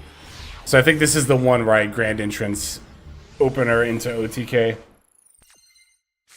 Yes, this is it. Yeah, I wanted to make sure that I saved this replay specifically because this is the kind of hand where you might look at it and think that you don't have any plays, but all you need is grand entrance and literally anything you can normal summon. And I think actually I might have not even done this optimally. So you go for the Memento on Goblin, Goblin F to pop itself, that dumps Gaddock Infusion. You can also do this, by the way, if you just open the Goblin. But yeah, you dump Gaddock Infusion, Gaddock adds back the fusion, then you can activate the fusion to fuse the Gaddock and the Goblin into Twin Dragon. Twin Dragon F pops itself. Okay, now I got Horse and Sleepy here. Tatsuno Toshigo and Sleepy. I'm pretty sure that's right. Because then we can go Twin Dragon F, that revives Gaddock. Tatsuno F to activate. Pop itself. This dumps Akiran. Then we can go Memento Infusion. Pop the Gaddock to add Bone Party. This lets the Akiran summon itself. Then we can go Bone Party to pop the Akiran to summon Anguish. This also lets us not only search off Anguish, but then Akiran to recycle the fusion. So we have it as disruption for the opponent's turn. Then we add, it literally doesn't matter what you add here. I just got Horn a Dragon, but... Yo, Scoot! Thanks for the sub! I appreciate that resub. Hope you're doing well, man. What's up? So yeah, basically from there we go into the Creation King to dump Combined Creation, Creation King, and then just another name. It doesn't super matter which one, because we're just going to use it to summon the Combined Creation, but that gets you the field spell, and then we go for the Combined Creation, and then we set. And then, of course, with the field spell effect, you get the Bone Party as well. I shouldn't have set... Oh, no, sorry. I thought I set another Bone Party here, but... Doing good. Running some D&D tonight. As always, gotta have D&D on Friday nights. I hope that goes well. I hope you're doing well, and I hope that D&D is a good time. I miss Friday night D&Ds. I really have not played since I moved away, honestly. But anyway, I should go Gaddock Bone Party when starting with Goblin. Gaddock Bone Party. Ooh. So then you would go, yeah, Gaddock, and then Gaddock add back the Bone Party. Bone Party pop the Gaddock. You'd probably go for Darkblade / Anguish, right? Like Darkblade into Anguish, or just straight up Anguish. And then adding Sleepy, and then going into Thunder Dragon. Is that how you do it? Mostly streamlines into normal Darkblade. Okay, yeah, that makes sense. Yep. Yeah, you pretty much mostly do follow into the same combo line from there, right? That's the thing that's like so good about this deck is like not only does an opening hand, hang on, where is it? Not only does an opening hand that looks like this have plays, you have like multiple different lines with a hand like this. This is why I think 3 Grand Breakout is like actually just Insano style in this deck. This card is cracked. It's so good.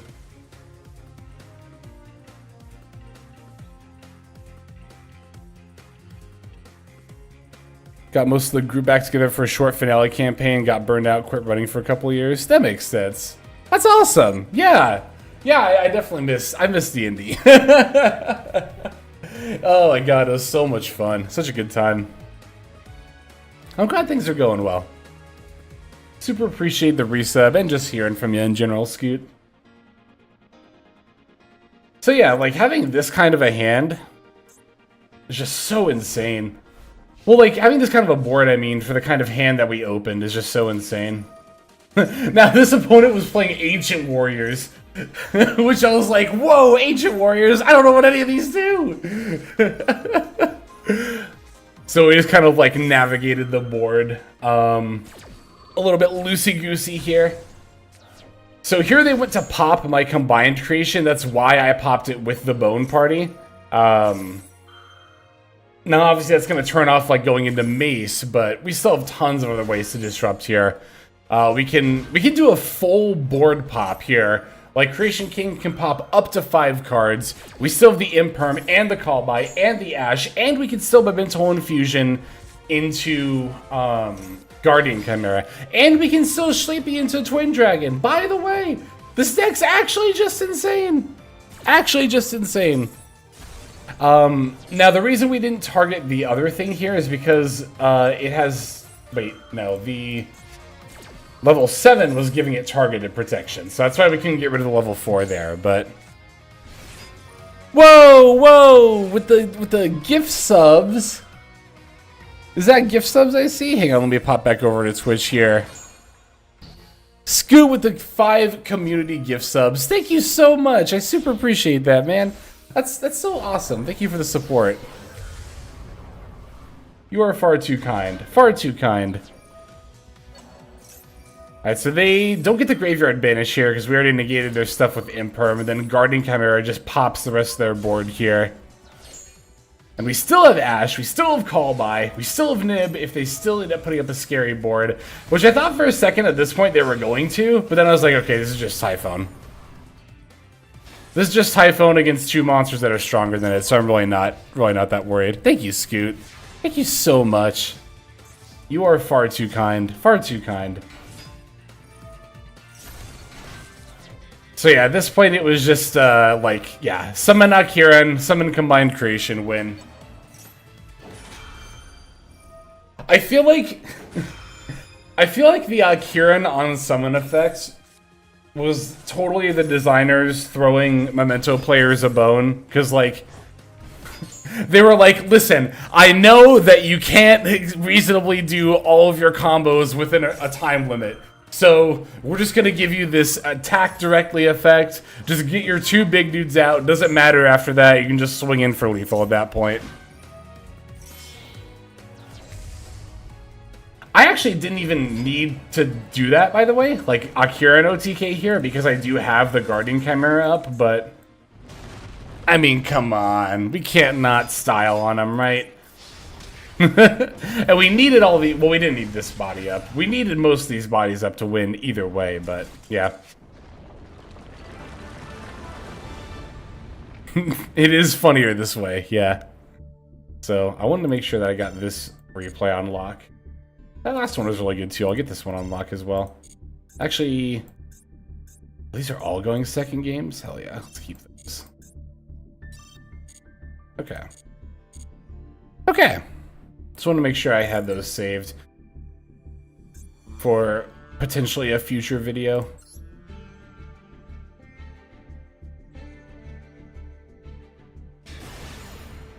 Alright, let's go into our next game.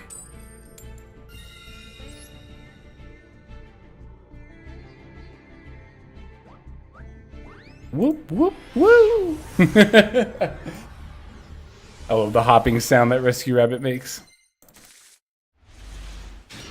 Hand is cracked. This hand is insane. Oh my god.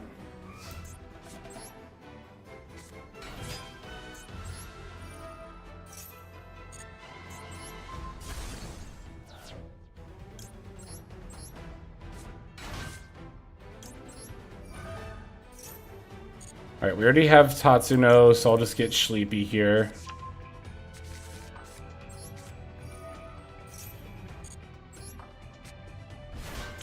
Alright, Tatsuno F. We're gonna send the crew to the yard here. The crew is Gaddick, Goblin, and Mace. If you ever hear me refer to the crew, that's what I'm talking about. That's how I like... That's how I group them to remember what to send off of the Tatsuno Toshigo. Alright, now we already used our normal here, so we're not adding Mace, we're gonna get Goblin. What do you think is better to start with Memento and having Seahorse and either Witch Darkblade? I always go for the Witch / Darkblade first. The reason that I do that is to bait out negates, because a lot of people will just throw out their Valor, Ash, Imperm, whatever on the first thing you play. So if they do that on your Blade or Anguish and you have Tatsuno in hand, you can just kind of combo off like nothing happened. I don't really need to use Mace's effect here, but I'll do it, just because why not? I'm kind of acting like I'm doing the one-card combo line, even though I have more extenders, but I also don't really need to use them right off the bat, so I think it's fine to do it this way. You and you.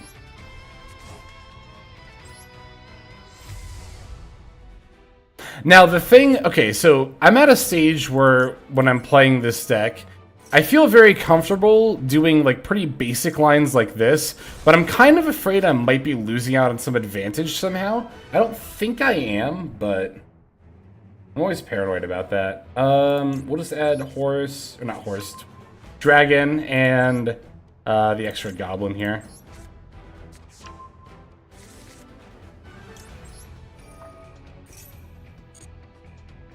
Doesn't really matter what we special here.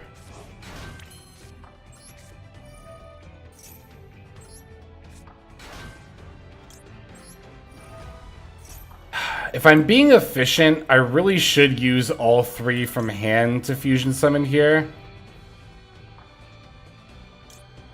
Dragon is super optional. You definitely don't need it.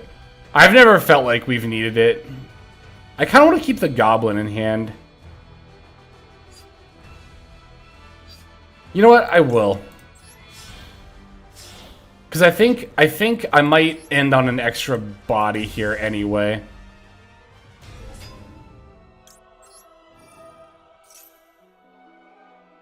Okay, send you, you, and you.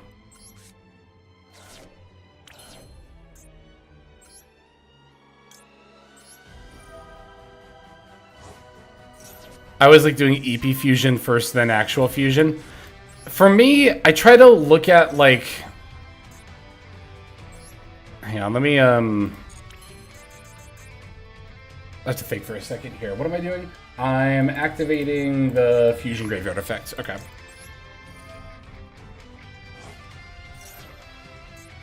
It depends what my hand looks like for me. Because I feel like sometimes you do kind of end up needing to fusion for the combine. I mean, I guess I guess you could ask that from multiple, or you could look at that from multiple angles, right? Like, not only which fusing effect do I do first, but which fusion monster do I go into first?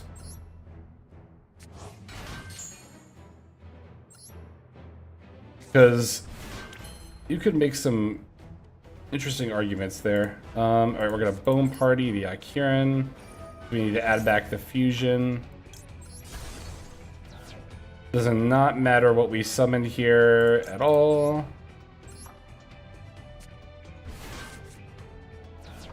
Well, I guess the thing that you have to keep in mind with the fusing effects, of course, is that Sleepy's gonna do it from hand and field, sending them to the yard.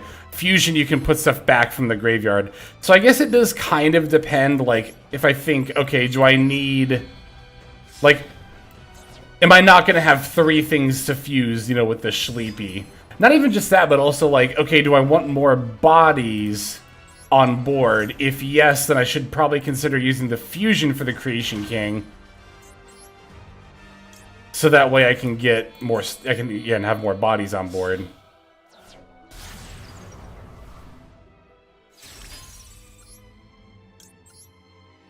Okay, we're gonna put back Twin Dragon, Sleepy, Horn Dragon, Tatsuno,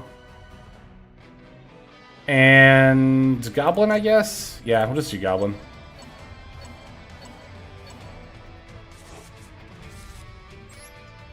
Also, I'm wondering, I feel like I should actually be giving my combined creation target protection and not the Creation King. I mean, with this hand it doesn't matter because of Goblin, but there are a lot of hands where it does. Also, putting back Goblin is definitely the right call for Grand Breakout here.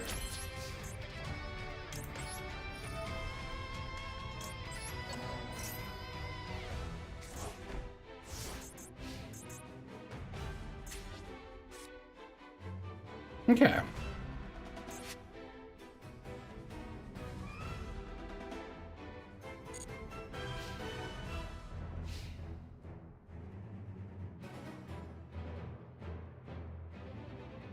So we just, okay. I was gonna say, we just want to, I should have draw phased Goblin, right?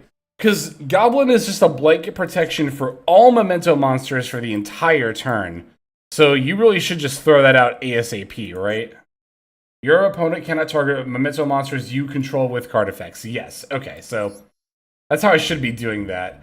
Because, yeah, obviously my combined creation could have been targeted there before I had a chance to discard Goblin.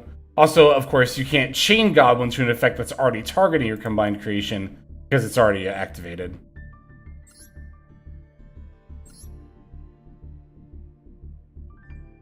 Oh, Goblin is main phase? Okay, so you do it as soon as possible during the main phase. Also, any turn 1 I can finish with over 100 seconds on the clock, it's a winner in my book. Yeah, I know Mace is main phase. I know you're right about that. I would assume Goblin probably is as well then. Yeah, this is definitely a hand where I'm leading with the Dark Blade. Because, like, even though I have Call By, if they have Veiler or something here, and they use it on Dark Blade, I won't need to use it on... or use the Call By on it. Or, like, Ash Blossom or something. Or Imperm. Exact reason why I lead with Dark Blade in a situation like this. Slash Anguish. I mean, to be fair, you could still normal summon it, but I like the Tatsuno Toshigo resolving. Like, I just feel a lot more comfortable comboing knowing that the Tatsuno Toshigo is going to resolve.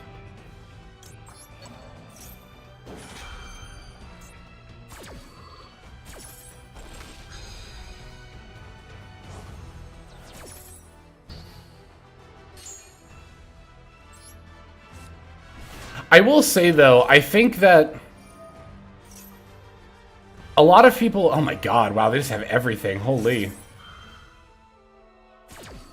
Okay. Is this just SP? This is probably just SP pass, then, unfortunately. Well, I could vert. I could vert for Creation King, but that doesn't really do a lot here. Wait, I could vert for Creation... I could vert for Memento Infusion, send everything for Creation King.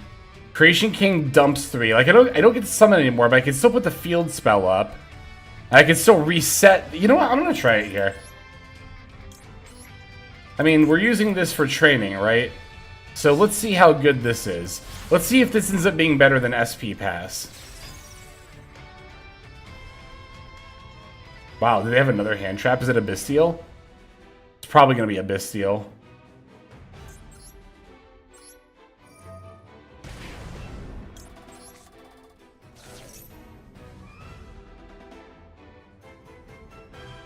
Huh?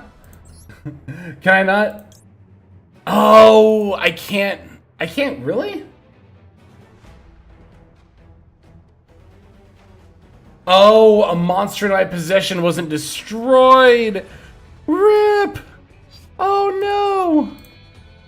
I didn't know that had a condition for that part of the effect. I thought it was just free. All right, the more you know. How about we just do this? Okay, the more you know. So that's why we don't just go for Anaconda in a situation like that. Okay, good to know.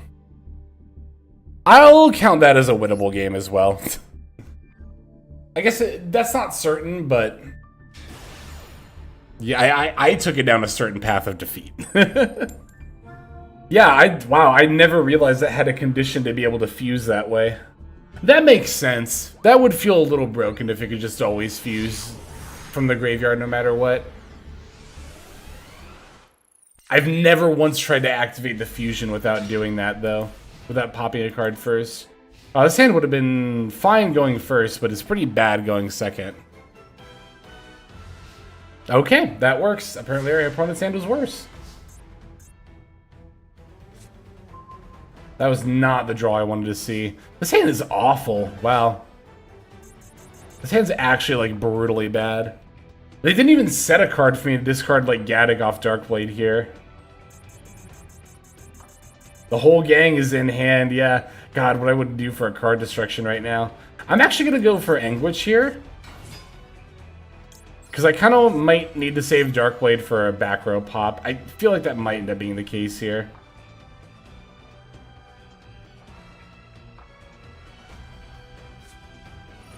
Alright, we're definitely going to Grand Breakout to dodge this Imperm. I might just add Sleepy, honestly.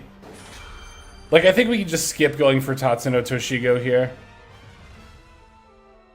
Yeah, we definitely add Sleepy here. Maxi! I guess we're just going to go for it. I'm just going to try to push through this Maxi.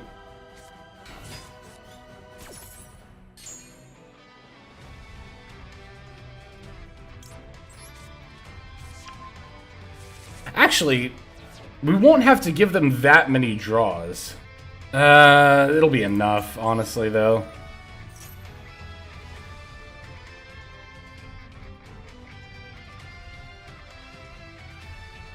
One, two. That's actually fine. That actually doesn't matter. Because a card is still destroyed, right?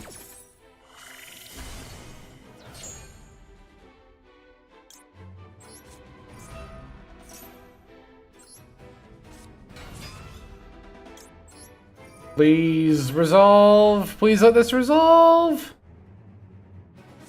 Ah, I should have known. Okay, well, maybe they didn't top deck anymore, or maybe they didn't. Yeah, words brain. Maybe they won't top deck any engine, and we'll get really lucky.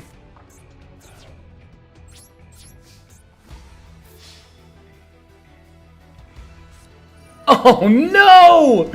Oh no! Ah, that was horrible. I should have summoned this in defense mode. Okay, no, that's fine.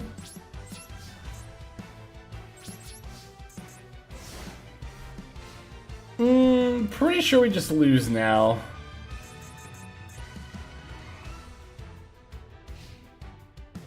Well, I don't know. I don't have a big monster for them to run their U-Bells into. I'm gonna make them have it. I want to see how they OTK me here, because this is actually something that I've encountered while playing U-Bell before. Is realizing my opponent doesn't have a big monster, and you know, obviously we're not playing access code anymore.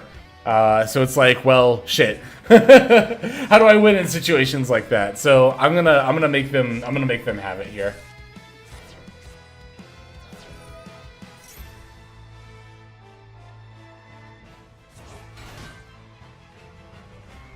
Yeah, this hand was abysmal though.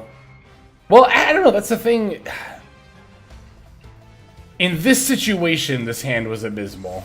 In most situations, this hand is pretty bad. But honestly, if the Sleepy had just resolved, I think we would have just won, barring a nib at that point.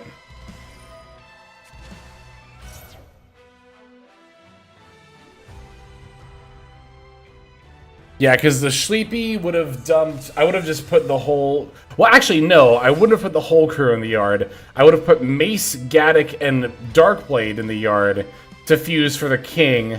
And then I would have had 1, 2, 3, 4, 5 different names to put back. And then, yeah, that would have been 8k because they didn't have anything on board.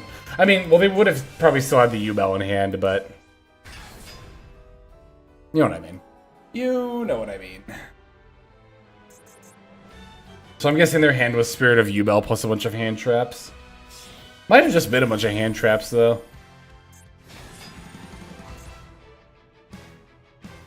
Caesar here is interesting. I mean, it's the 5th summon, it makes sense. But I wonder if they are factoring that into the potential to OTK.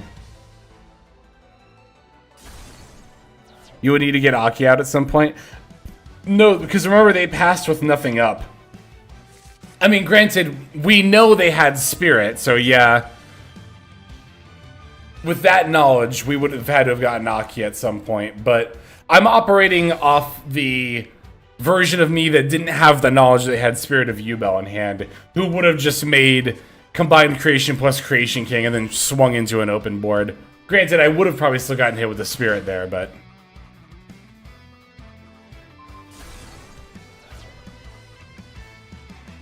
That's an interesting... It's interesting. A thought I just had. Is it worth... If I'm in a situation like this again, where my opponent's just got an open board state, and they're not doing anything to respond, is it worth making Akiran for, like, this exact scenario? Like... Assuming that I can do it without losing out on access to ending on, you know, Creation King plus Combined Creation, is it worth it to play around something as offshoot as Spirit of U-Bell in hand, or does that just open up more opportunities for me to get punished by other things?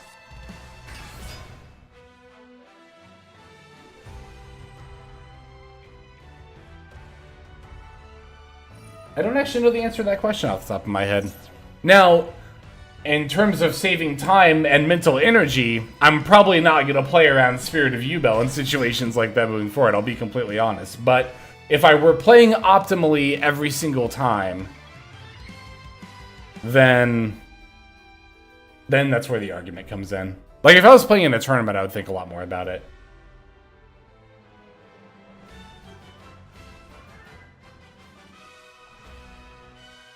Their gears are turning. They're trying to figure out if they can lethal me here.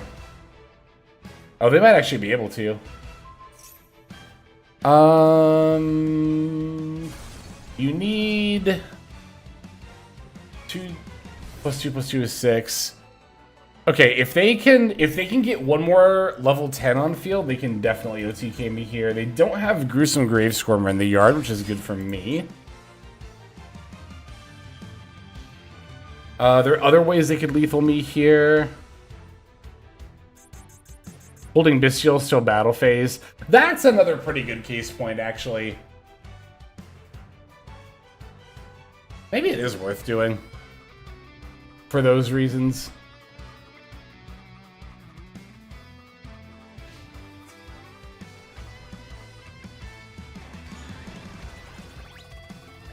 This is going to leave me at 400, I think. Yeah, it'll be 400.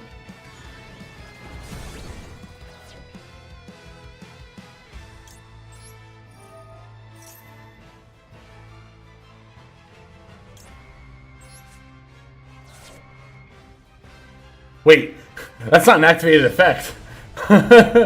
Oh, but I have to attack U-boat monsters. Dang it.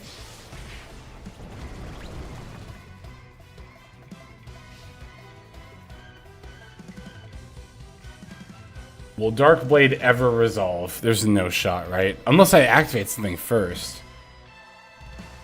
Okay, if I top deck like a horse or something, we might actually have this. Oh, Lacrima Burn, yeah. That is a thing. If they think to do it, they can do it. Well, no, wait, they already used Requiem. What do they do with Requiem? There's like no Fiendsmith stuff here.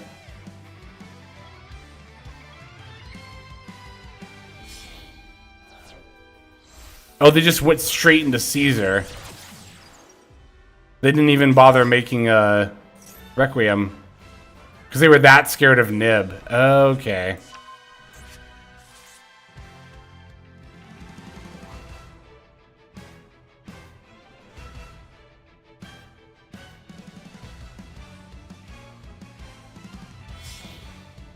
Oh no, I think they're doing it now. Oh wait, no, they're making an SP. Yeah, they totally still could have done it here, because they could have just made Moon and then Moon plus any of their dudes for Fiendsmith's Rec, and then yeah. Then Requiem for Lacrima, and then link into literally anything and win.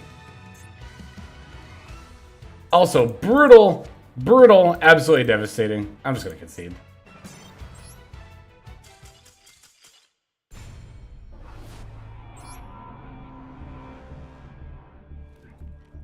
Last card, Okazi. Overlay into Gaga Cowboy.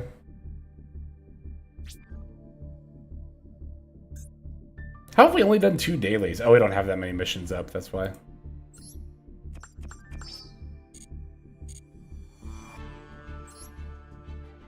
Alright, I'm gonna keep going for just a little bit longer. Probably like 20-ish more minutes. Like I said, we're not doing like a full second stage grind.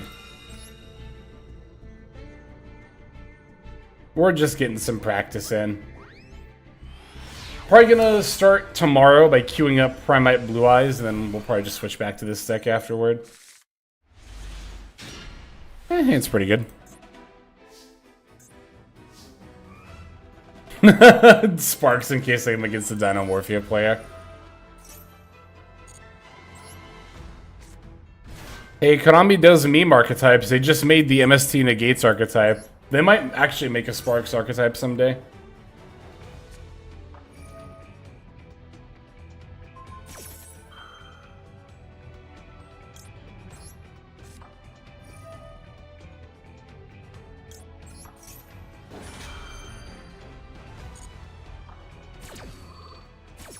Fake trap archetype win. That'd be funny.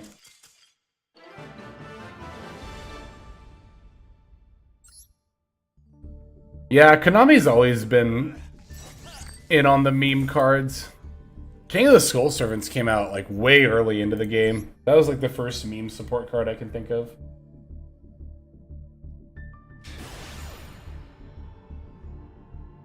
King of the Skull Servants was... Oh my god, wait, what set was that? Hang on, give me a sec. I might actually be able to remember this. It's not Ancient Sanctuary, is it? I want to say Ancient Sanctuary, but I don't think that's right.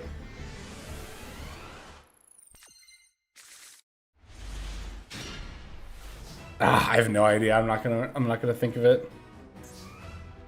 Was it Lost Millennium? It's somewhere in that neighborhood of like the very beginning of GX era. Well, like end of DM, beginning of GX era. Wait, it was an Invasion of Chaos, was it? It's somewhere in there. It's somewhere around there.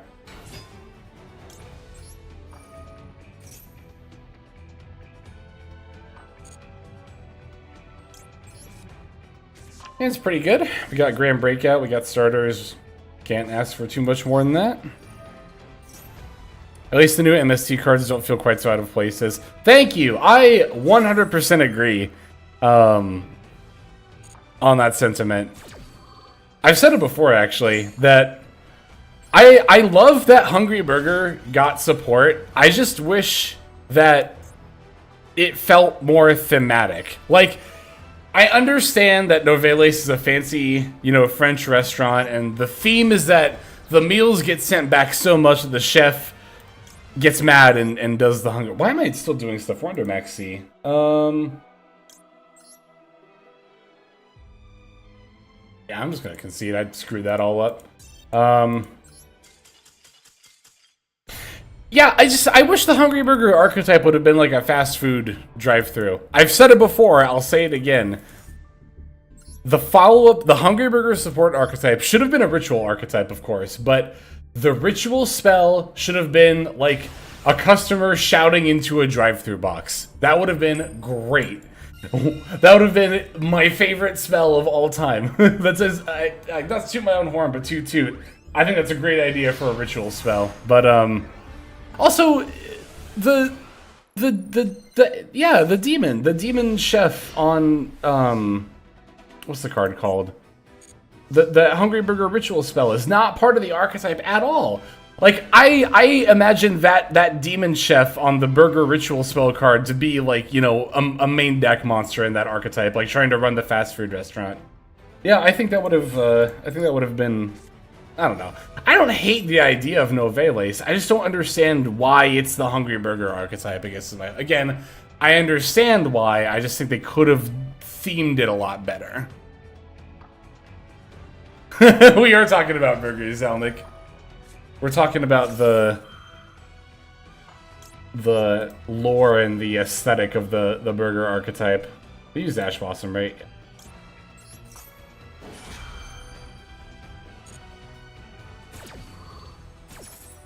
Alan, like, you excited for that Noveles follow-up support? It looks pretty good.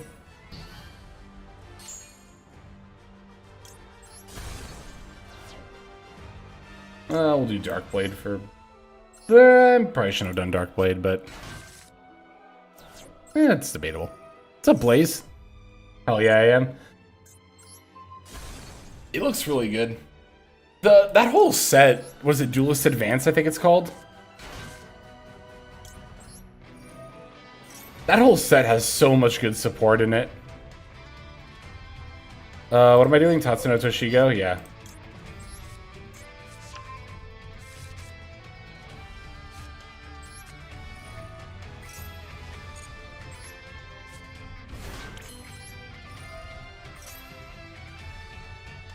Makes them attack. It's so good. I think it's cool that the deck finally got the other Pend monster. Or another Pend scale. I mean, technically there is that fusion monster that is a pendulum scale, but like it wasn't actually a Noveles card.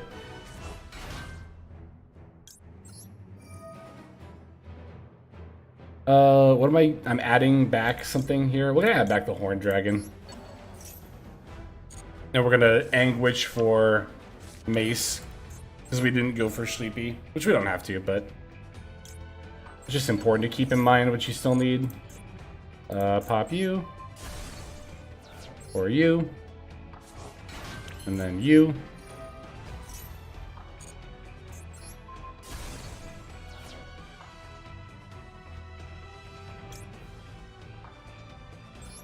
So, like, this is a situation where I'm thinking about using the fusion to summon...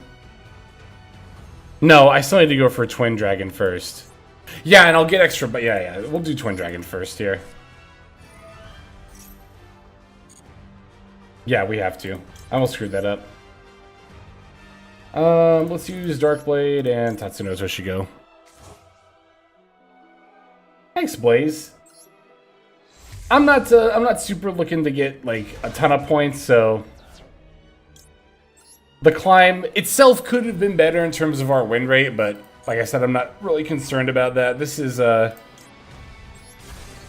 just me practicing with Momento. Okay, we want Sleepy. And doesn't really matter what else we get. So we'll just get another Goblin.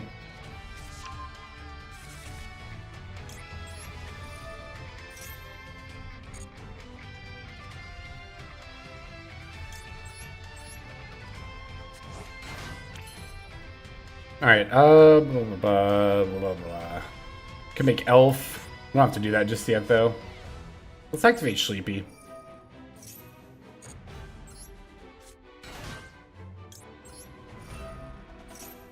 Oh, what should I fuse away here? We're gonna do Sleepy itself.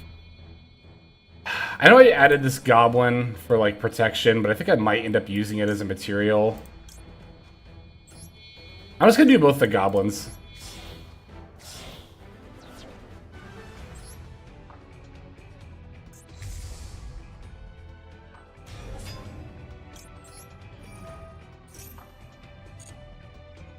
Alright, let's dump you, you and you.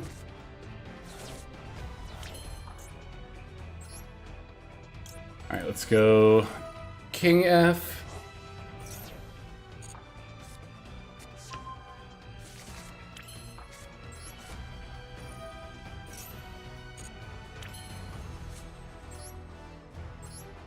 I never used my normal summon, that's insane. And now we make Chaos Angel. That's good. Yeah, that's fine. Actually, I might have messed up here. Oh, I did just mess up.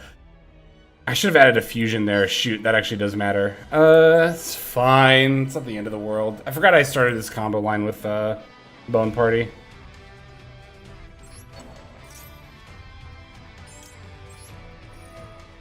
It's too bad Horn Dragon doesn't pop up to 3 cards, including a Memento card you control. Yeah, it has to be exactly 3.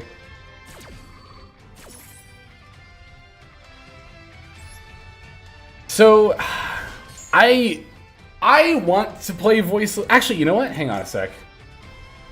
We can still get the fusion because we can summon Goblin and then pop to mill stuff. Yes, we'll do it that way.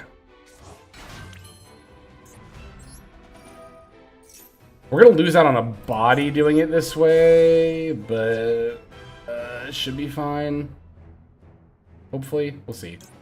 So I don't think we're gonna end up building Voiceless Voice just because our pulls were not super great. I didn't like spend all of my gems or anything, but I don't want to spend all of my gems either, so.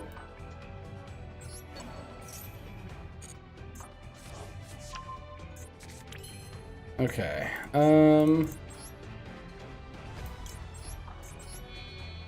so I think this is going to be one of those games where we use King to make IP, but then we'll just bring it back with Combined Creation later. If I wasn't so confident that the next pack after Worlds is going to have pretty good stuff in it, I would be a little more inclined to spend a little bit more to go in on Voiceless Voice. We pulled, like, 4 of the Nephthys Link 3, which was really, really irritating. But we only spent like 4,000 gems. Again, we could spend more, but again, I'm also not trying to go broke.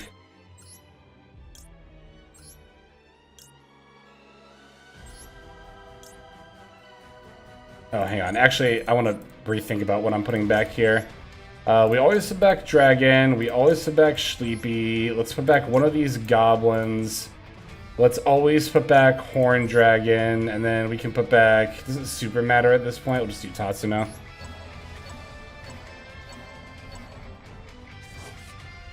Ryzeal just a week away. There's a decent enough chance. Yeah.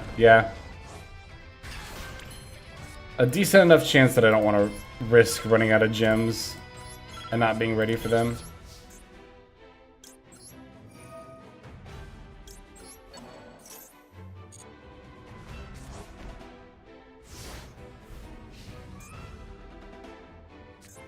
I don't think I'm going to dismantle any of the voiceless cards I pulled, though. I actually haven't dismantled anything I pulled from those packs just yet. But, like, I did pull 2 Skull Guardian. And I think 1 Barrier? Is that it? Are those the only voice? I think I only pulled 3 voiceless URs altogether.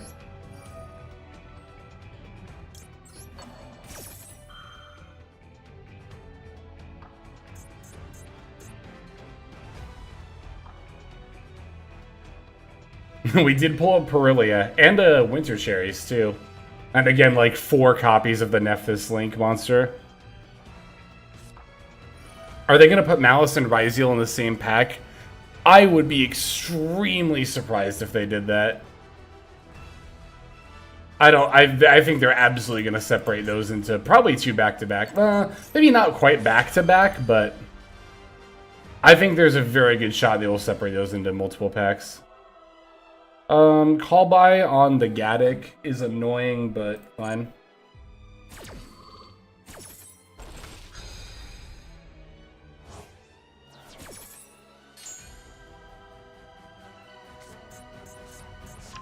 For Chaos Summoning Beast, okay. So they already have Dark Beckoning in hand. Also, it's Yubel.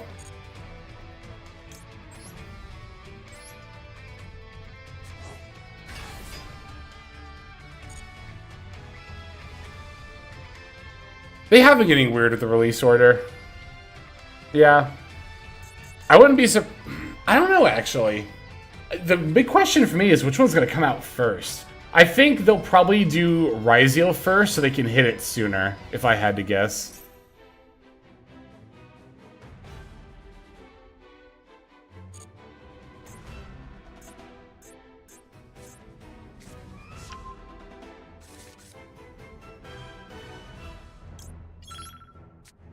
Alright, we're gonna do some shenanigans here.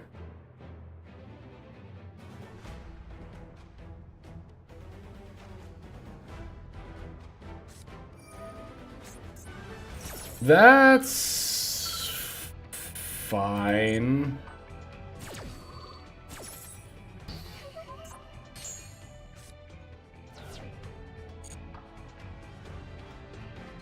I should have used IP there.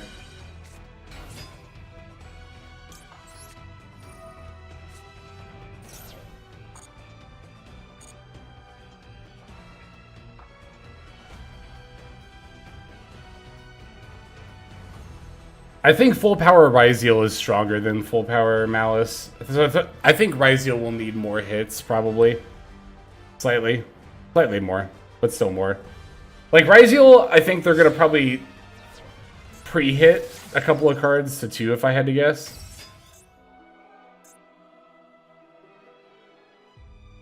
Timer, we'll be fine. Hopefully. Probably. Probably, hopefully.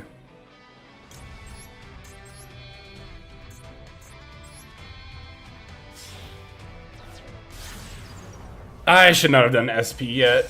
Actually, this is fine, right? I can just do it on this.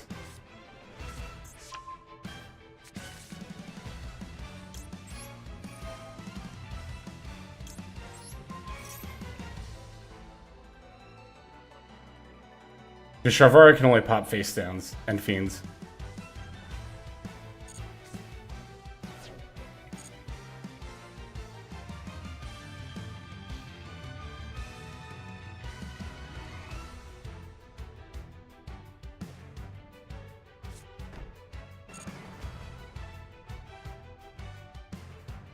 I could have chained Guardian Chimera to that. Oh, we could still do that? wait, I shouldn't have done this yet. I should have done, whatever. I'm just gonna go for it.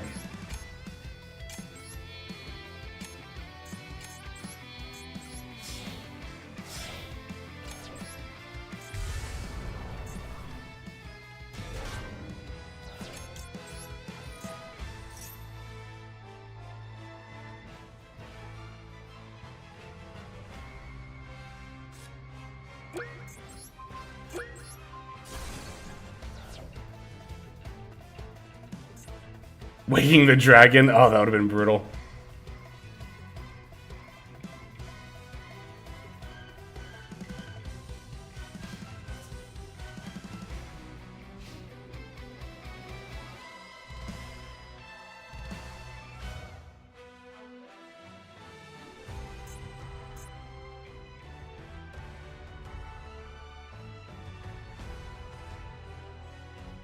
All right. I was gonna say, do you have something or are you gonna surrender?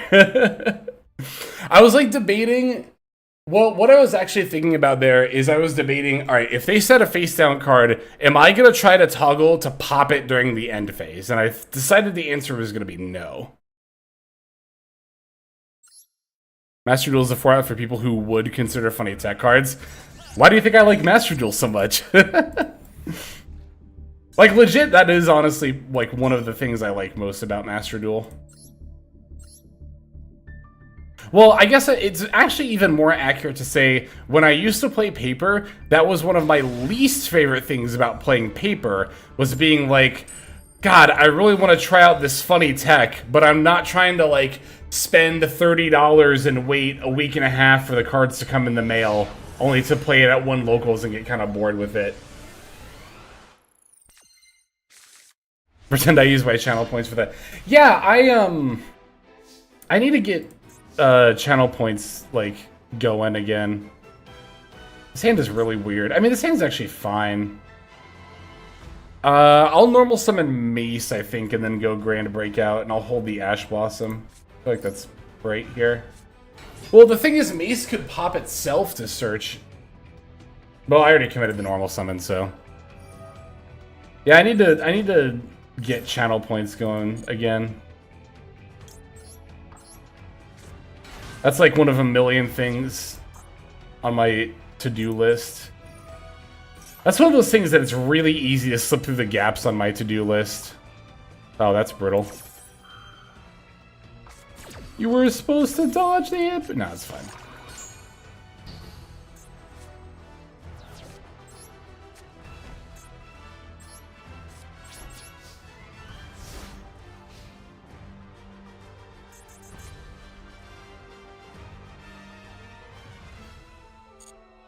I love how the card that searches anything isn't a one-card combo. I know, right? It's Sprite!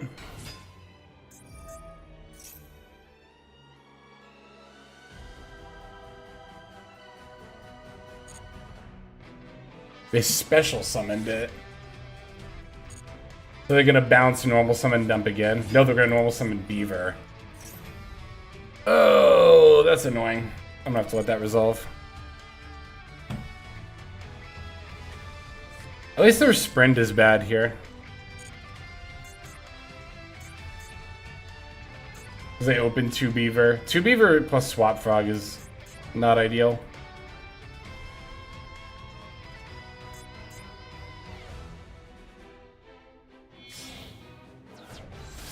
They're gonna sprint anyway. This is completely fine. Won't bother ashing, won't bother call buying. I'm gonna call by the Ronin, I think. Well, you know what? No, I'm not gonna call by. Well, okay. I'm gonna wait for them to go into Elf, because I think they're gonna go into Elf and try to summon back the Swap Frog before they activate Ronin. So I'm just gonna call by the Swap Frog when the Elf goes to summon it, and then I'll Ash Blossom this Gigantic that's about to come out here.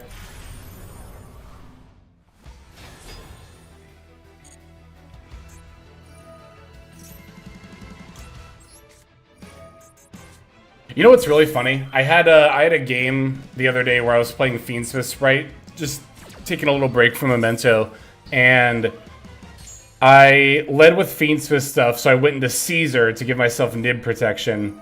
Oh, that's brutal. Might not be bad. Then, so I had Caesar up, and then I started doing Sprite plays, and then I went to Gigantic, and my opponent... Oh, wow, that's so over for me.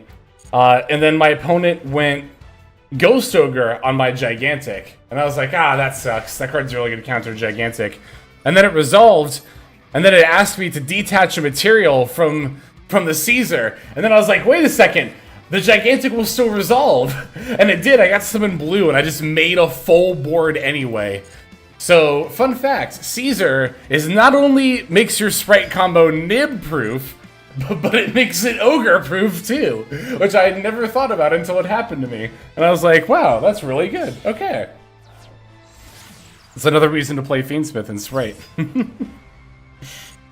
Because Ghost Ogre is really, really good against Gigantic, and it's really, really popular right now.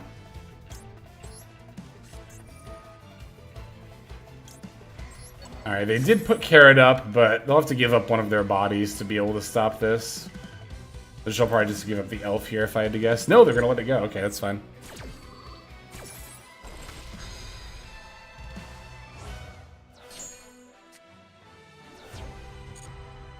Yeah, because for those who don't know, Gigantic says you can detach one material from a monster you control. It does not actually have to be itself, fun fact. Yeah, it's any monster, too. It doesn't even have to be a rank 2.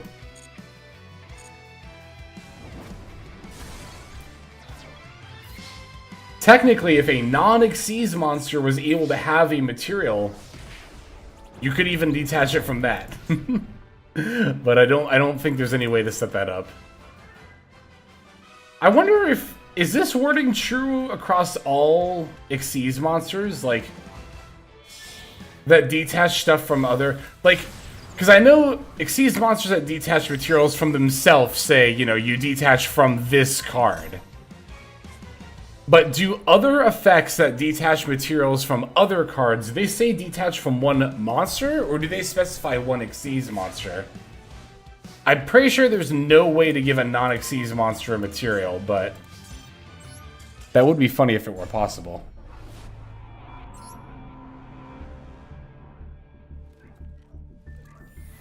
I'll play at least one more. Why not? I think we'll probably do one more and then call it for tonight.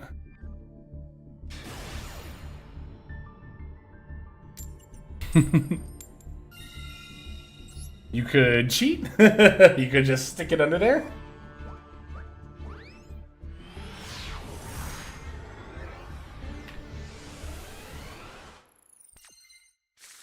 Alright. Hand's cracked. We have starter, we have extender, we have extender number 2. You know, if this resolves, I think I'm actually just searching Goblin with it, funnily enough. We could get Horn Dragon. That might be a little better.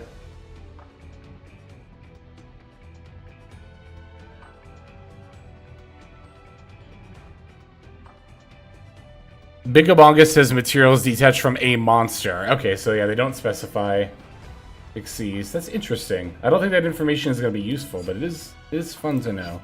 I'll get Horn... Yeah, I'll get Horn Dragon here.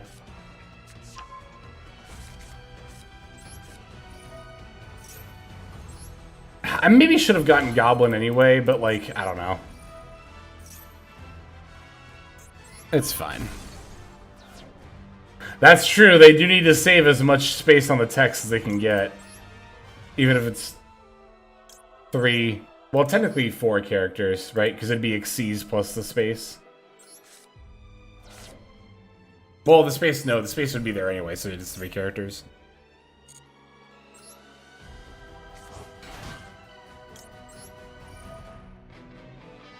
I'll just get Goblin here.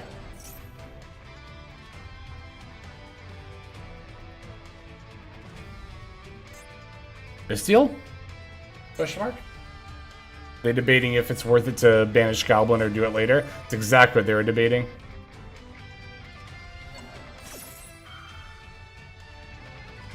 I don't actually need this goblin to go to my hand.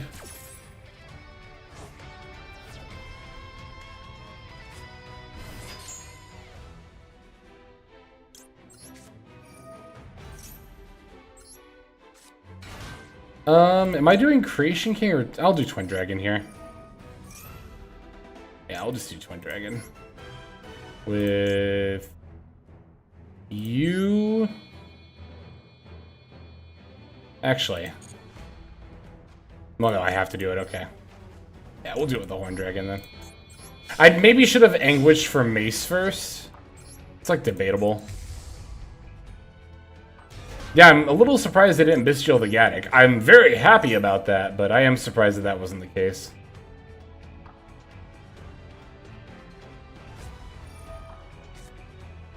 Ash Blossom on the Horn Dragon. Yeah, I'll just call by that. That's fine. I'm also very surprised that Ash didn't happen on the Tatsuno Toshigo. But this is part of what makes Memento so resilient, is that people get overwhelmed by it extremely easily. Not that I blame them at all for that. What am I adding here? This feels like it does not matter at all. We'll get Goblin. And Darkblade, sure.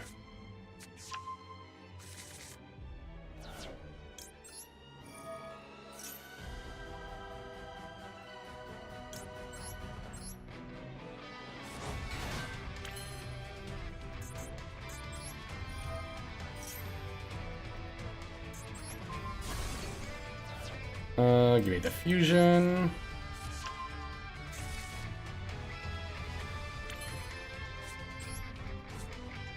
Alright, let's I mean, we're obviously gonna summon this. Let's use Twin Dragon. Let's put back Sleepy and we'll put back Tatsuno.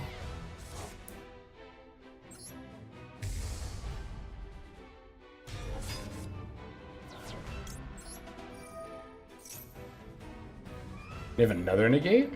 Valor?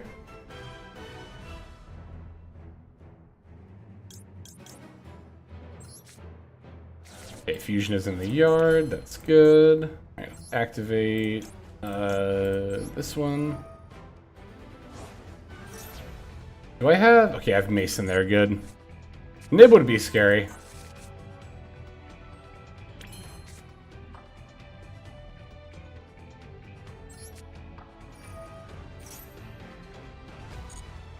Okay, Nib's actually not quite as scary now that I have the field spell up. Because if they Nib, I could chain King and get Pops in and that would trigger the field spell.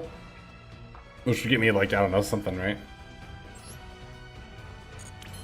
Okay, yeah, we're going to activate Fusion F. Let's pop Anguish.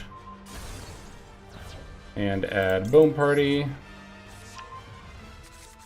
We go Chain Link 1, Chain Link 2.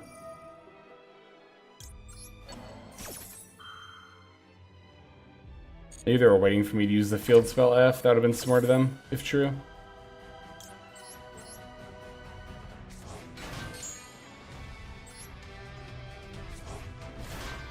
But even if they do still have Nib, I can, I'll have the fusion if nothing else.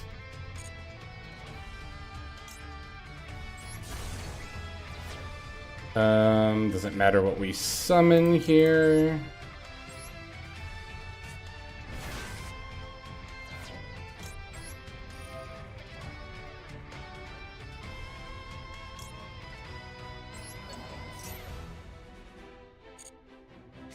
I almost just want to make a 4-material Appaloosa right now. Because I really do feel like it might be Nib.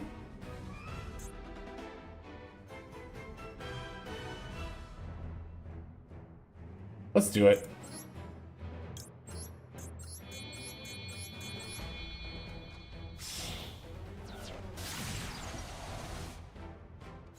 Obviously, I'd much rather go into Elf plus IP, but I agree. I think it's a Nib.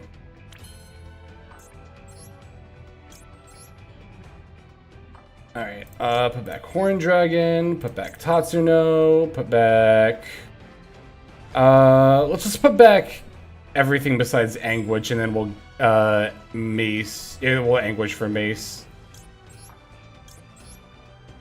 No, should we leave Aki? No, we put back Aki. Wait, no, we put back Anguish, because we're gonna bring back the King.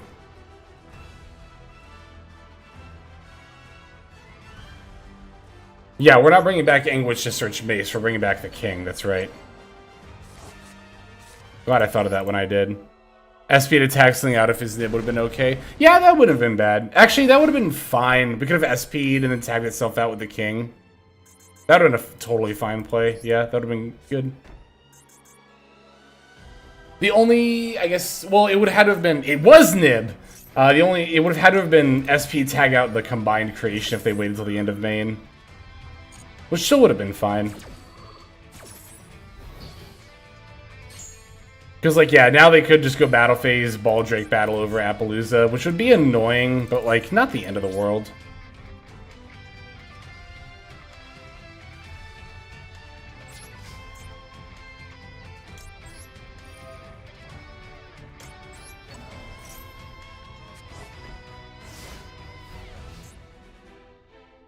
Alright. If we play this right, this could go crazy here. No, we don't Bone Party yet, because we need to combine creation to bring back the King first. If they want to go battle phase, battle over Appaloosa, that's fine.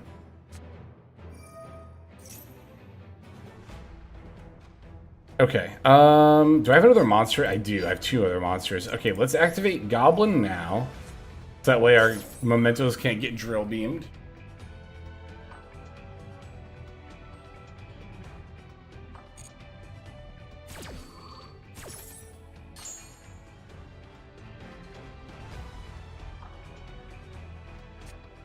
Right, if we summoned 5 times this turn, we are in danger of getting nibbed. So this will be 1.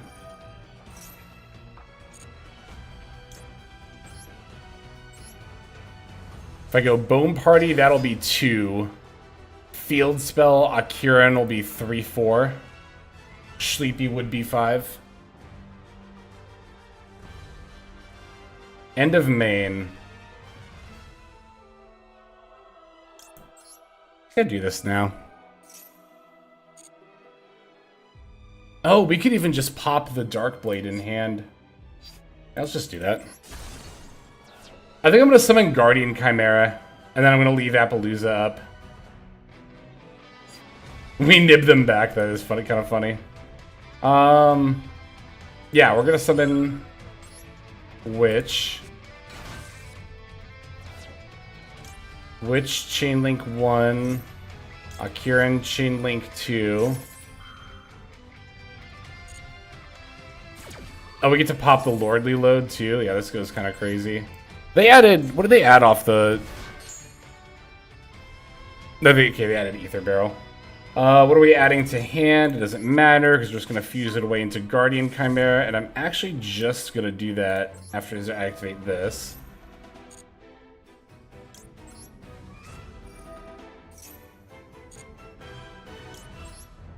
With you, you, and you.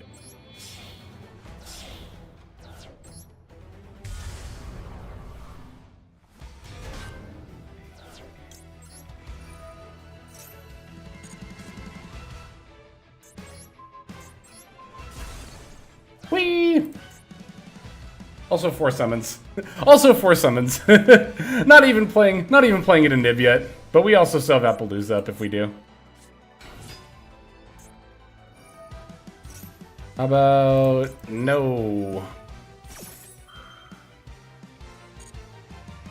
Now they can crash, but now they don't have Drill Beam access. They have Nib plus 2 cards in hand. I can still pop with Creation King. And I have Nib, and I have Super Poly. I can actually pop now if I really wanted to save the monster negates. I think I might actually do that.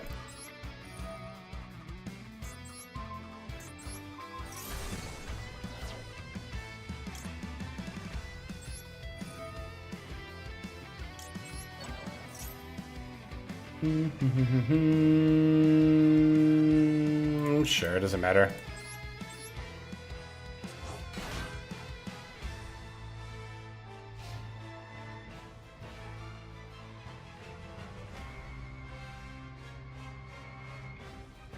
Oh yeah, we drew Super Play off Guardian Chimera.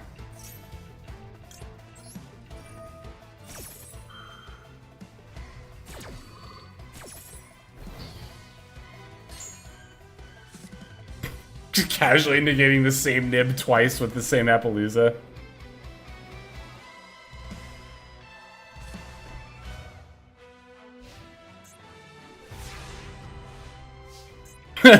This poor nib. We could negate it a third time. We could actually negate it a third time.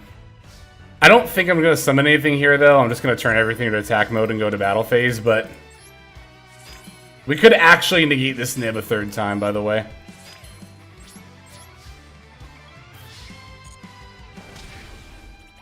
I guess I only needed to battle with Chimera and Combined Creation. This is why people... well, this isn't just why people think Momento is a broken deck. This is why Momento is a really good deck. I think my opponent thought that they were able to nib... I think... okay, here's what I think was going through my opponent's head.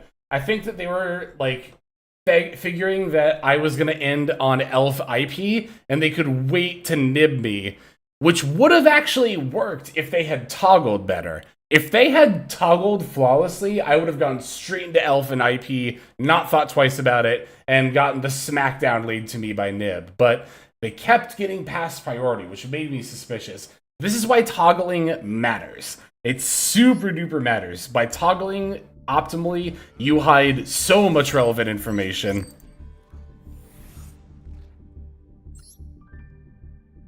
Alright, how are we looking?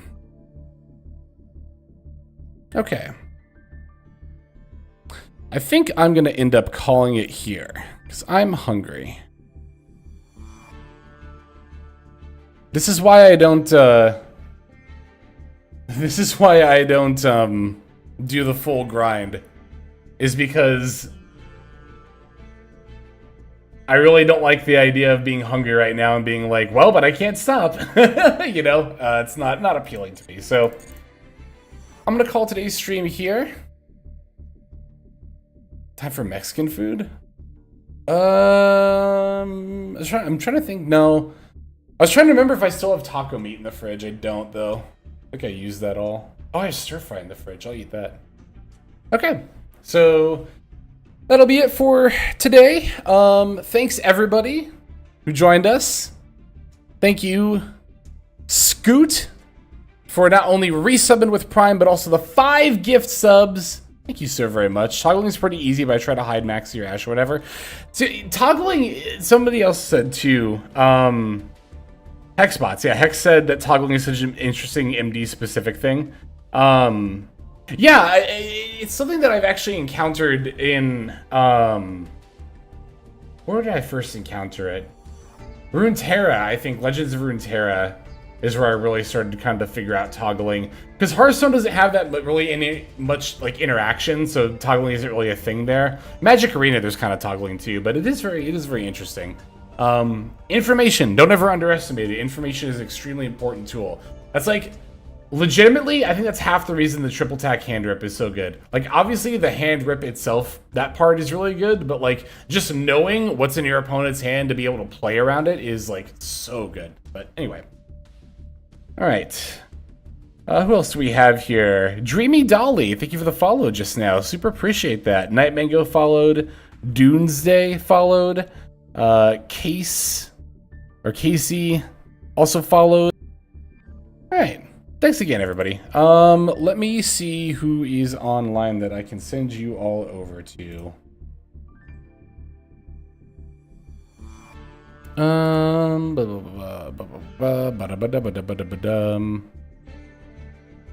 You know what? Okay. So, friend Night Rose VT is actually in the midst of her debut of her new model. So let's go all send her some support. Thanks again, everybody, for stopping by. And we will be back tomorrow at the same time. We're going to be doing Primate Blue Eyes at the start. We'll do a build and play for that. And yeah, after that, we're going to probably just end up doing more Memento. So, all right. Thanks again, everybody. I'll catch you in the next one. See ya. Bye.